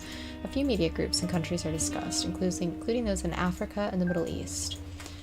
Transmissão Paulo in Brazil is also discussed. Due to lack of freedom of speech laws in Brazil, there has been added bureaucracy in publishing certain stories. Nia is extremely private about her identity and supposedly once used her connections to have a reporter fired from a rival network and blacklisted. The journalist claimed that this was to shut down a story he was doing about her personal life, including that her marriage in 1973 was not of her own choice. Her research claimed that she essentially had her husband forced upon her as a child bride at the age of 15. It also claims that past appearances with her husband have been for show, they do not live together, and that she represents her own parents for the arrangement, or resents her own parents. The final claim was that she must have made her money under the table through nefarious and possibly illegal means during Brazil's dictatorship, as his research uncovered that she could not possibly have earned enough to start a media company otherwise. After making this statement, the reporter went into hiding in fear of his safety. Okay, finally. Jesus. Ducky, what else can you possibly want from me? Why would I think to look that up?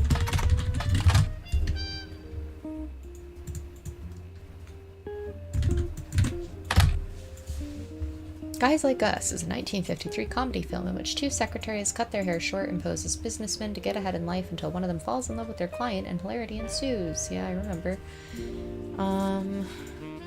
It was recently released for the first time on home video due to Roottrees mania. The time it took to manufacture and ship VHS copies of Guys Like Us meant that it missed the height of the craze, which only lasted a few weeks. Even so, it did sell modestly well, and there have been talks of a remake. Cool. I am so confused about why these guys are coming back up now.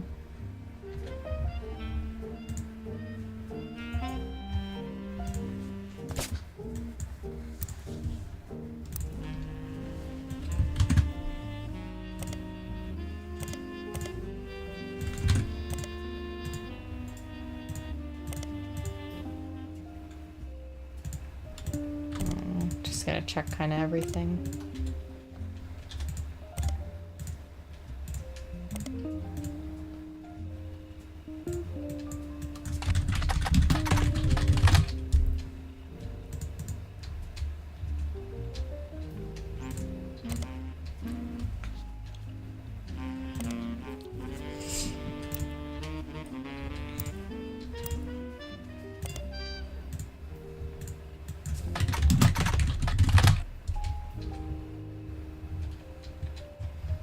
We've looked at all that.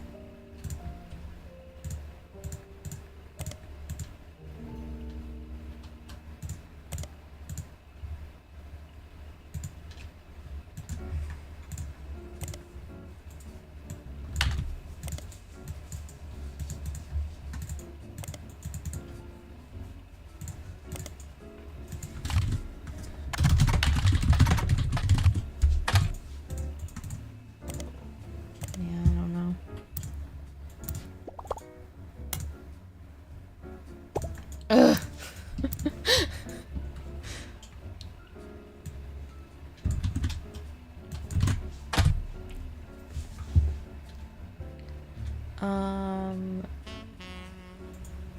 Leslie Florence was the other actress besides Gwen Roottrees and Guys Like Us. Before Guys Like Us, she was in a few...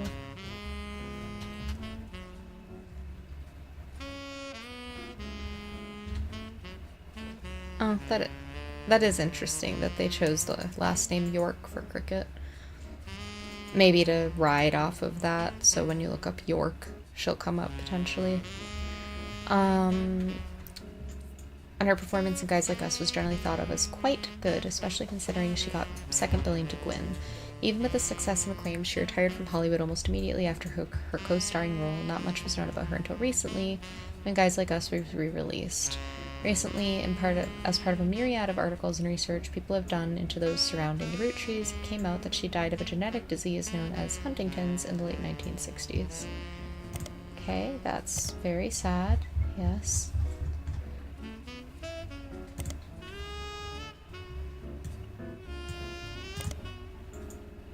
Okay, and then nothing new there. What else do they want from that?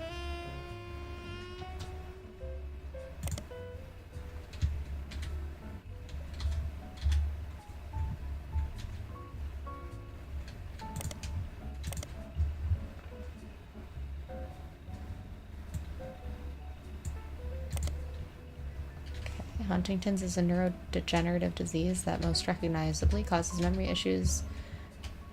Yeah, okay. Oh, until the early 1990s, it was impossible to test for Huntington's. Instead, symptoms would usually appear later in life. This would often be after the person affected already had children. It would then be impossible to know if their children had it. It was a 50-50 chance. In 1993... due to determining which gene causes Huntington's, it did become possible to test children for it and know if the disease was passed on or not. For a variety of complex reasons, however, children are considered unable to consent to such a test and are therefore very rarely tested unless they're showing early symptoms. What? What does this have to do with anything? Until the 1990s... How would they know she died of Huntington's disease in the late 1960s if they didn't know about it or... No, Gwen.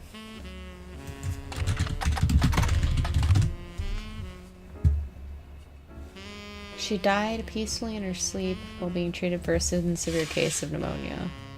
Before that, she was in relatively good health.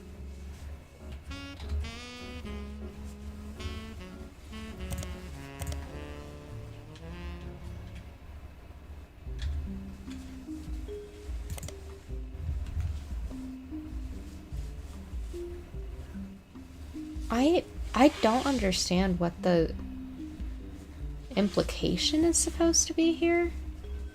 Yeah, the brothers are both still alive. Is the implication that they or at least one of them is not actually Gwen's? And that Gwen, what, stole or adopted? this other woman's children?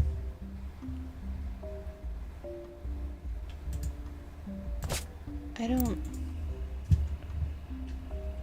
It's a lot harder when it's a woman because they're pregnancies. So I don't understand.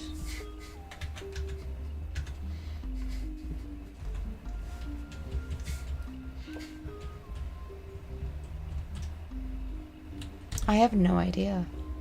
Ducky, explain yourself.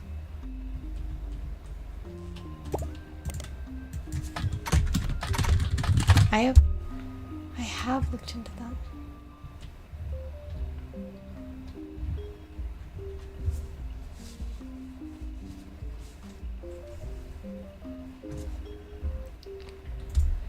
Yeah, no, they're definitely not twins.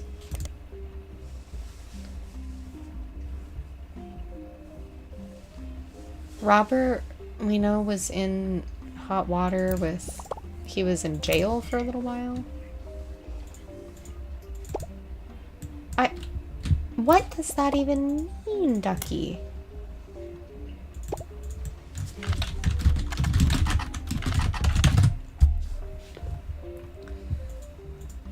Wild Bill Williams, an actor known for his role in Fortune Favors the Grave, did not make an appearance at Gwen Roottrees' funeral. Because of his absence, there were rumors online he must have already died.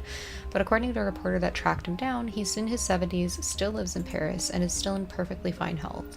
He even went on record as saying, "I think it was Mark Twain who said, 'The rumors of my death have been greatly exaggerated.' That seems appropriate today. The few years I spent with Gwen were just one stop along the very long and complicated journey that has been my life and career. The last time we spoke was when I signed the divorce papers. She asked me never to contact her or the kids again. I've always respected those wishes. They never reached out to me either, even as adults, so I have to assume they had some idea of why she hated me so much and the sacrifices she made on my behalf. I wish them well, and I'm sorry for their loss, but we've all been strangers for 40 years, so I can confidently say they wouldn't have wanted me to be there. In fact, I'm confident my presence would have ruined it."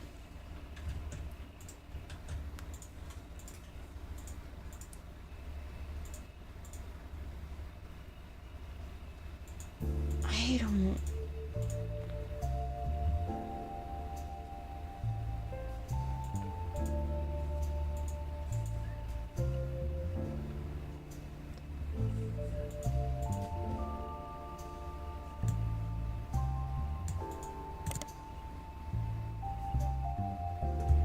I have no idea where they're trying to lead me with this. I really don't. Usually I feel like I've been able to kind of figure out, like...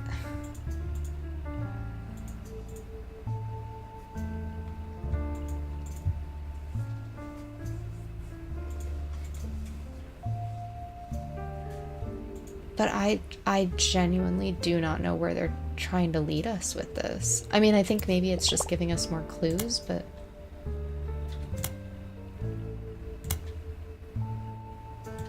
Okay. Sure.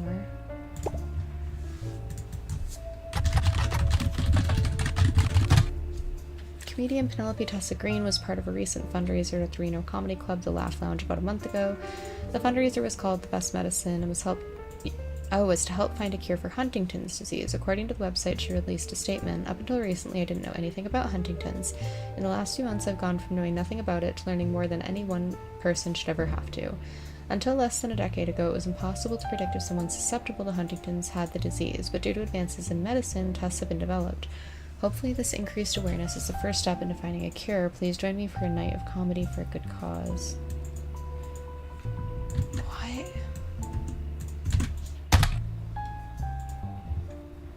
Who do you know who has Huntington's disease, and how am I supposed to test that? Or how am I supposed to search for it?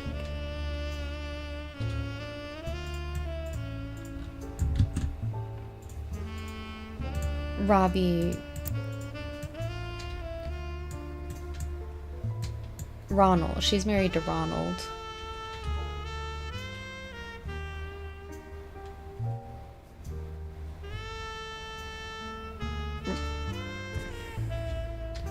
Yeah, the rabbit holes are definitely usually easier to follow than this. This is like bizarre, and it's just bizarre that we're being brought back to them now?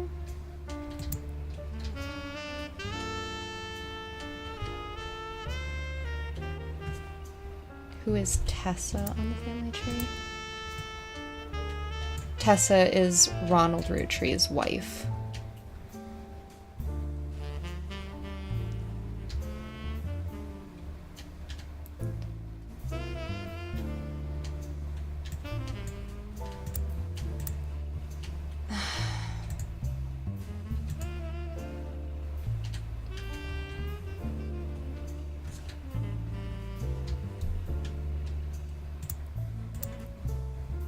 Oh, right. Tessa was somebody else. Who was Tessa?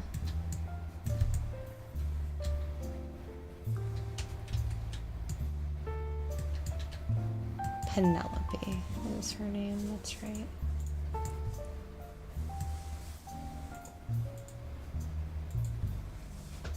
I don't remember where there was a Tessa. It's so many names to try and keep track of.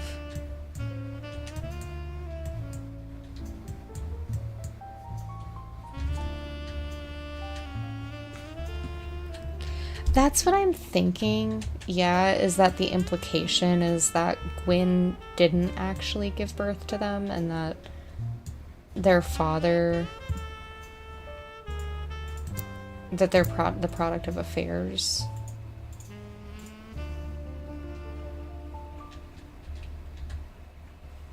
But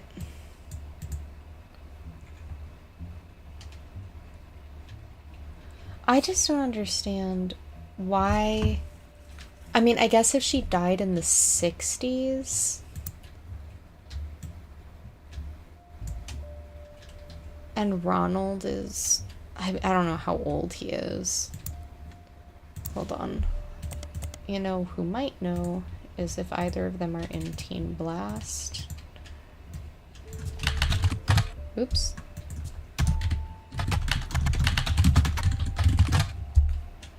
Robbie Roottrees.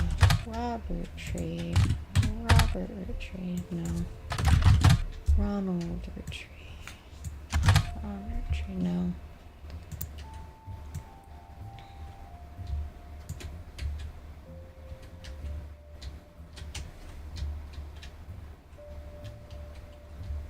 Ron's wife is Penelope Tessa Green. Tessa Green is the last name. Penelope, it's right here on the screen.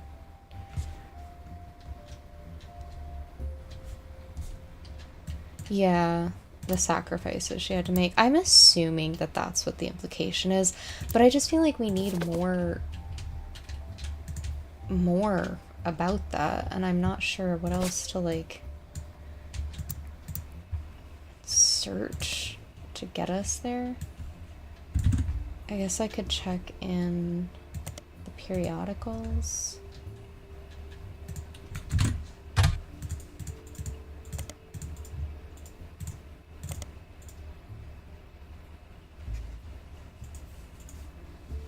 I guess we could look up Brother Trouble again. Yeah, no, okay.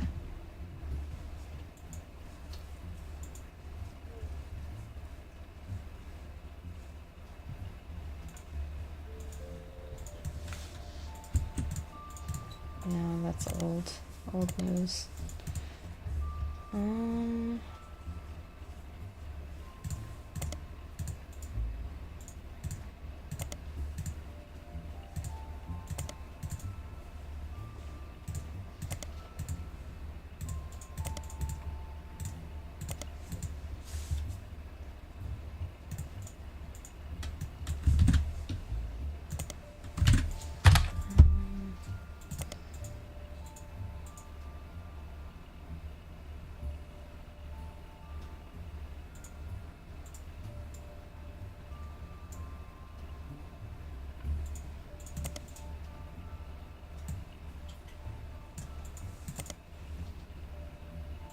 None of that is helpful. They're really not. I feel like I need the hints at this point to help me.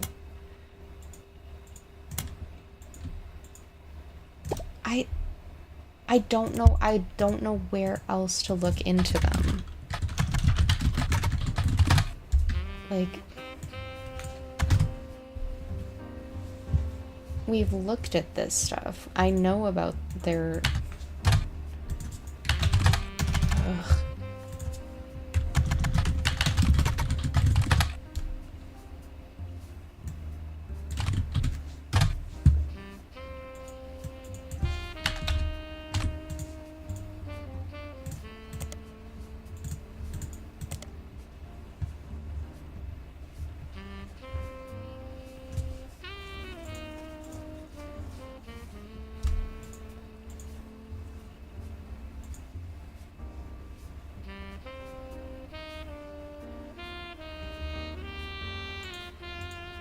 But even if we assume that one of them is adopted, that doesn't necessarily mean they're both adopted.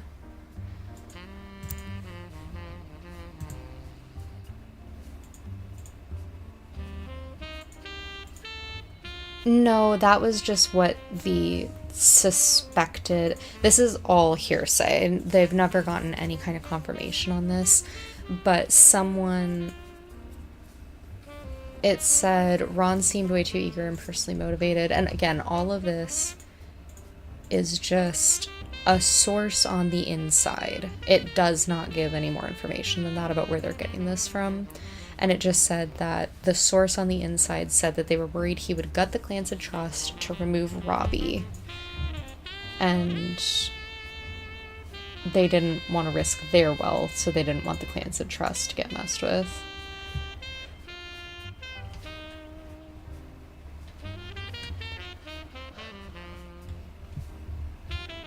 But this was before him and Robbie supposedly made up, because Robbie was in jail and struggling with addiction.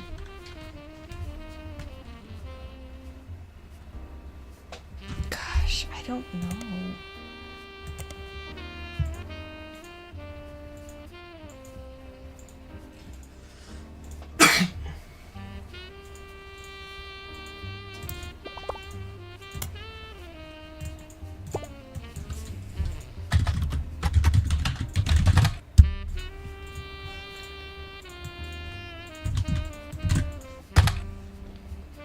Guys Like Us remake has been discussed a few times on a website about upcoming films called Move News. The logo is a cow on a film canister. The rumored cast is Cameron Diaz, name drop, and the role originated by Gwyn, Linda Fiorentino, and Chris O'Donnell.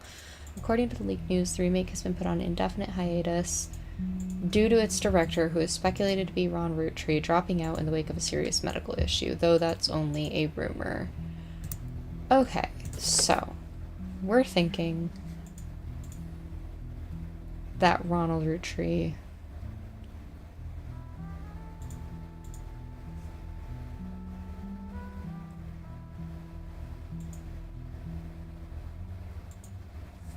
I don't know if we should say might be a Roottrees, but it's impossible to prove, or is not a Roottrees. I just am so scared to like fully commit.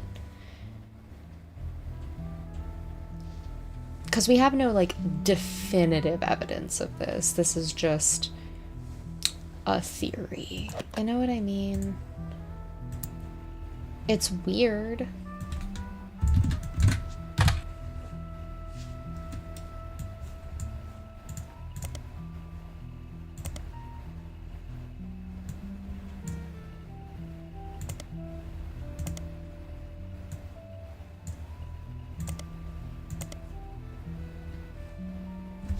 I know they're hinting at it really heavily, but I'm still hesitant to...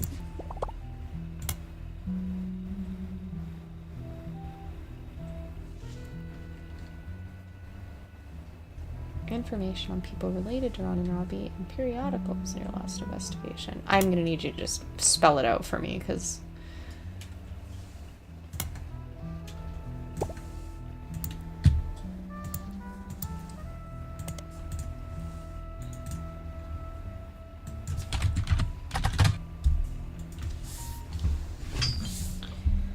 This has not been updated at all.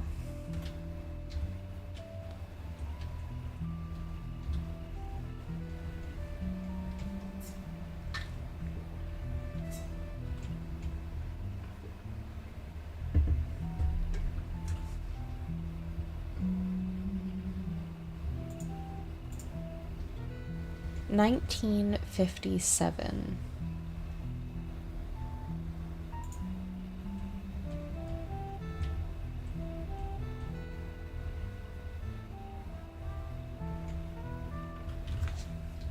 Some of it focuses on the fact that when she announced her divorce, she also announced she was pregnant again.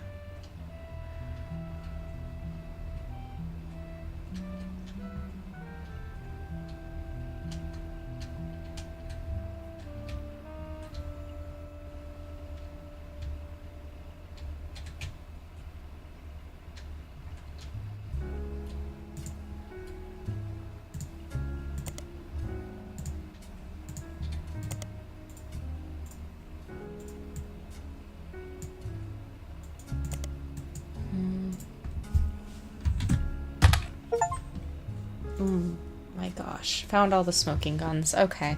Wild Bill Williams was mentioned many times throughout the magazine's lifespan, with stories and gossip about who he had been seen with in public. Blondes mostly. 3 specific passages stand out. His actual name. He's talking about Gwyn. The third is a rumor that his divorce from Gwyn was due to multiple affairs, including one with another actress. An American reader on vacation in Paris claims to have overheard Wild Bill and Gwyn arguing in public while she was holding a baby and visibly pregnant. Okay. Oh, wait.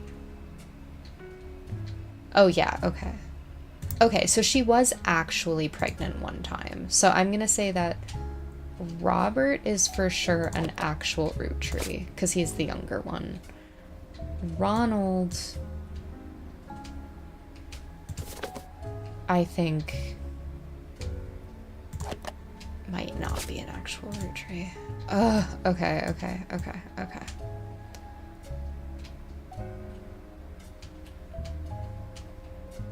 Some of these make me nervous.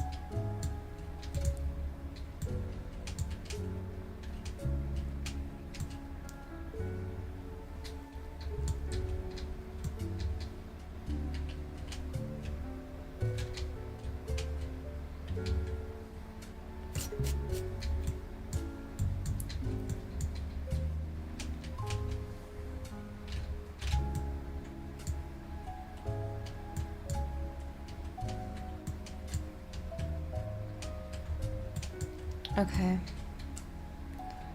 What do we think, everybody? How are we feeling?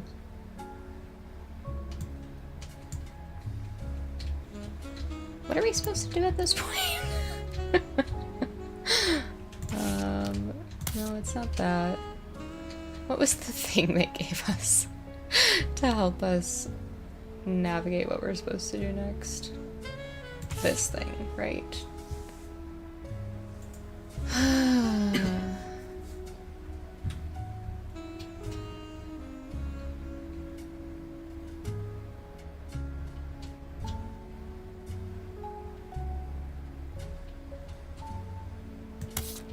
Okay. What do the notes next to where Ruby is say? Oh, this is where you have to hit this. Okay. Do we want to do it? Are we feeling ready? I think we should do it. It's late. And I think we should finish this. Let me check.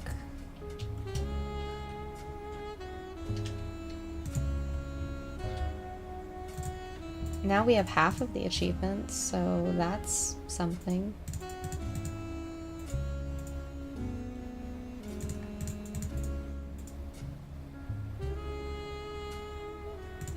Oh, that's interesting. Hold on. I do want to try something really quick, because apparently...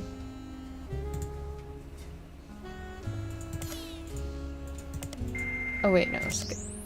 Disconnect. I wanted to try... It said to try searching for something while offline. But I'm not sure how I would be able to do that. So, okay, that's fine. Alright, let's go ahead and just do it. We're gonna see. Let's find out, guys. Let's finish this.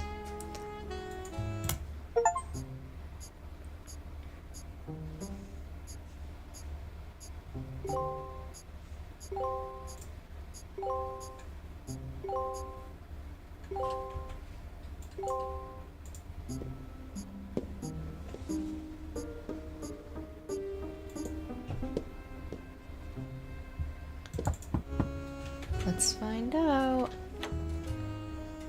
Beatrice and Courtney May. Clark, can you swing another test against Bonnie's DNA?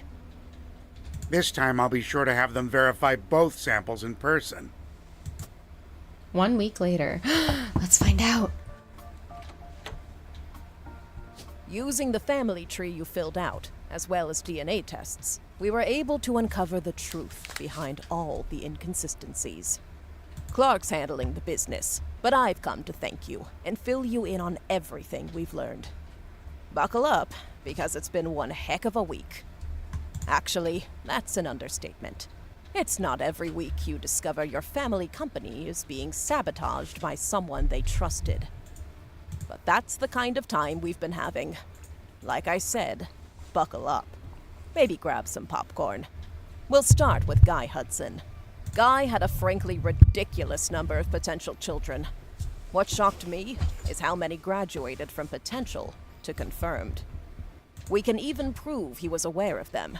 The smoking gun was how he used company money to pay off a lot of women. He hid it with a method inspired by his idol, Elias. 5-piece flavors. The flavors he was paying to research were a ruse. He developed flavors based on the initials of the women he was paying, which was really stupid, considering one of their names started with X. Let's start with Christine. Guy was paying her under the name Caviar, but there were some other clues. James was born 9 months after Zach's party. That's wild. Christine was there with Guy, and when she got pregnant, she panicked. Steve stepped up.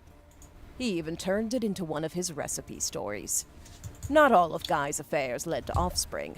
He may have slept with Robin Martin, but she didn't have children, so we'll never know. Also, not every child of Guy's affair partners were his.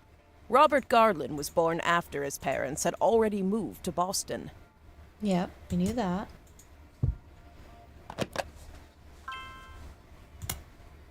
Skipping Beatrice for now. Up next is Lang Xin-yu. When Guy showed up in China, she was into America. And Americans. Dare I say redheads, even? When she got pregnant, her father paid key genes to fake IVF. But it wasn't the one. They claimed her sister was unable to conceive. But her sister and Jerry had their own son, Mark.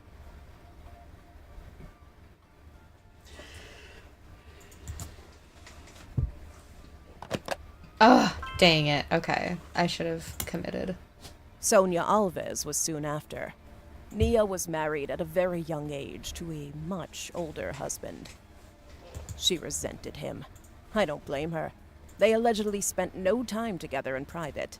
Guy was in Brazil during Christmas 1979. It's the only Christmas not in the records. Flavio was born 9 months later, and like the others, Guy started paying Sonia. Should have confirmed it.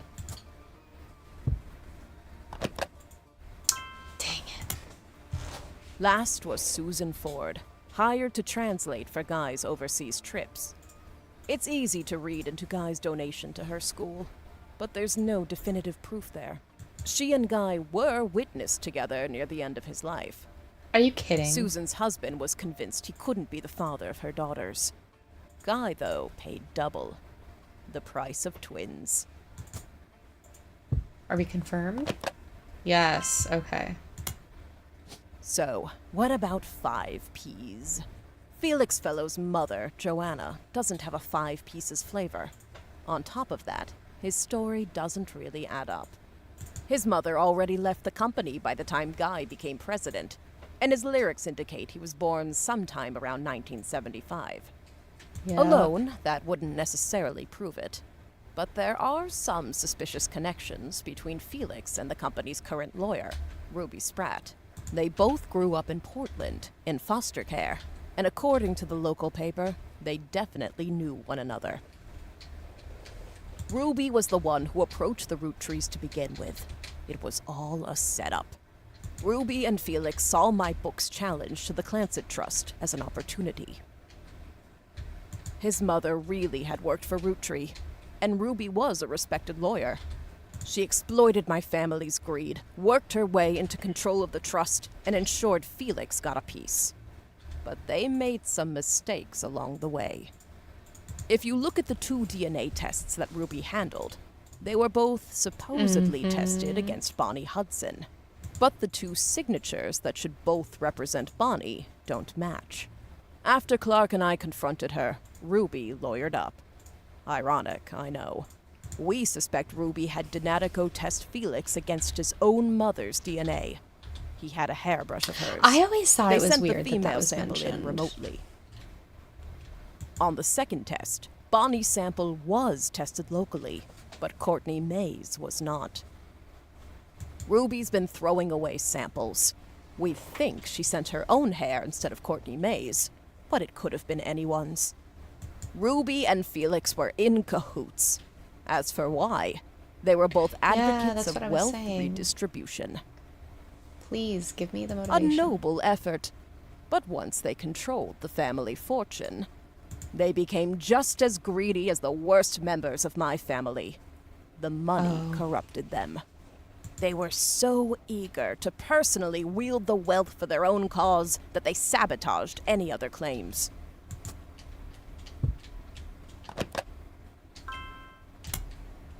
That finally brings us to Anonymom, aka Beatrice Watts. Her tales of guys' parties and payoffs were true. She even approached Ruby before 5Ps was on news time. Ruby used Beatrice's truths to make Felix's lies feel real, then ruined the DNA test so that Beatrice looked phony in the public court of opinion. I feel worst for her in all of this. Yeah. While Ruby and Felix stole the show, there were some other potential new family members as well. Miracle Roottrees was less of an open and shut case. That said, it's very likely he had a son with Mary Beth Clementine. Not Stuart. Mary Beth adopted him before she ever set foot in Butler County. Yeah. That leaves Mark. The timeline fits. He showed up about 9 months after Mary Beth visited Miracle. And the basket baby story is a bit too convenient. If that's not enough on its own, he was also bailed out by the sister of Edith Roottrees, Miracle Jr.'s wife, after she changed her name to win that silly contest. That's why it was referencing that. I could not for the life of me remember why they were bringing her up. That's right. Our best okay. guess is that Mark was told by his mother whose son he was, and used that fact to put some pressure on Miracle Jr. We have no real proof of that, but nothing else really makes sense for why they'd be connected in that way.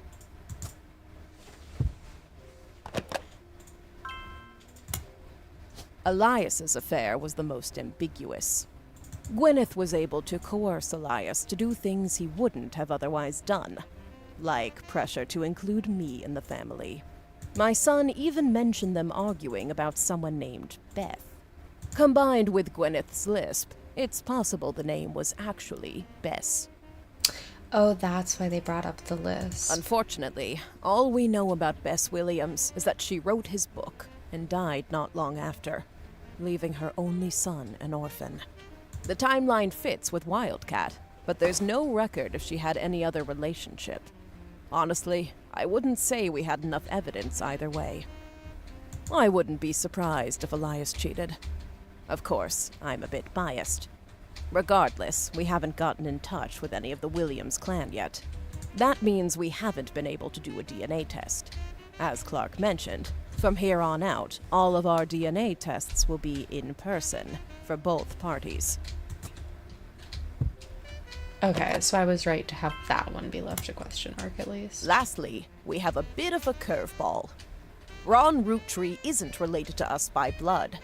Gwyn was definitely pregnant, so it's likely Robbie is. When Ron and Robbie went to visit their mother at the end of her life, something changed. Additionally, there have been a few rumors circling around Ron. RR Productions canceled the Guys Like Us remake due to the director's illness. At the same time, Ron's wife Penelope began doing benefits for Huntington's disease, stating that she had become familiar with it. Huntington's is the same disease that Gwyn's former co-star Leslie Florence had. It's passed from parent to child. It can't skip a generation. Because Gwyn and Wild Bill didn't have Huntington's, and Ron seems to, it's impossible Gwyn was his mother. I recently confirmed all this with Ron. At the end of her life, Gwyn told Ron the story. Leslie and Bill had an affair the same year Leslie learned she had Huntington's. Leslie got pregnant. Leslie wasn't likely to survive to see her child grow up. And even if she did, she didn't want to be a burden. She begged Gwyn and Wild Bill to adopt her child. Gwyn did. Mere weeks after she found out she was having her own son, she also took in Ron. Wild Bill was a problem. Unreliable and a serial adulterer. Gwyn divorced him and never saw him again. Gwyn had already told Starlet she was pregnant, so it never really made waves when people saw her with a child in Paris. There was gossip during her divorce when she was discovered to be pregnant again. In actuality, it was the final months of her only pregnancy. To lay low, she stayed in Paris long enough that even her own family never had reason to question the timeline. It's one heck of a story, and frankly, nobody could be expected to piece the timeline together. Not with what few mentions of Gwyn's past have survived. But the Huntingtons itself? That's proof.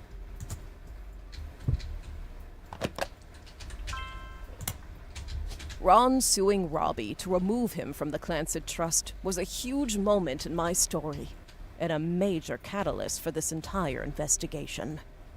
Finding out that it's been pretty much backwards this whole time has been a bit surreal. So that's where we're at. Looking over the information you sent us was useful. Without your tree, I'm not sure we would have ever discovered Ruby. All this information, this entire story, it's a lot, in more ways than one. Some of it has the potential to destroy marriages and ruin relationships. We're handling it all very, very carefully. But we couldn't have gotten here without you. And with that, I guess our tale has finally, truly come to an end. What a strange one it was. No words can express how grateful I am to you for untangling this mess. Honestly, I've had enough of my family's eccentricities and scandals for one lifetime. I imagine you have as well. And if not, well, there's always Elias's and Gwyneth's brothers and sisters. No. Absolutely not. They trimmed those branches. I remember them saying they trimmed those branches.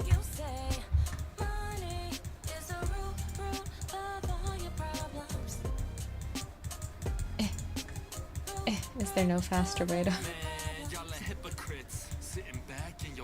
I know, they're playing the 5Ps song. Oh my gosh, okay.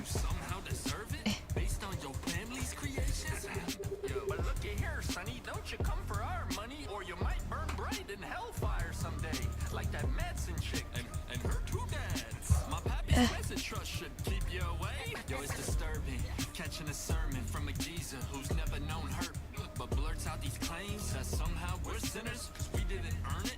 When all of your work that came free with your name, you expect me to treat your lectures on greed as some expert. Oh yeah, the Discord thing. I'd have to join the Discord server though, and I don't know what it is. And it's really late at this point. I do have to work in the morning.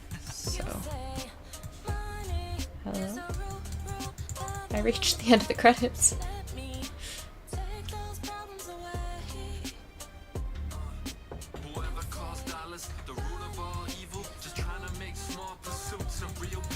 Hello? How do I... Jesus. Okay. They were gonna make me sit there and listen to that whole song. Oh, I guess I could just click this.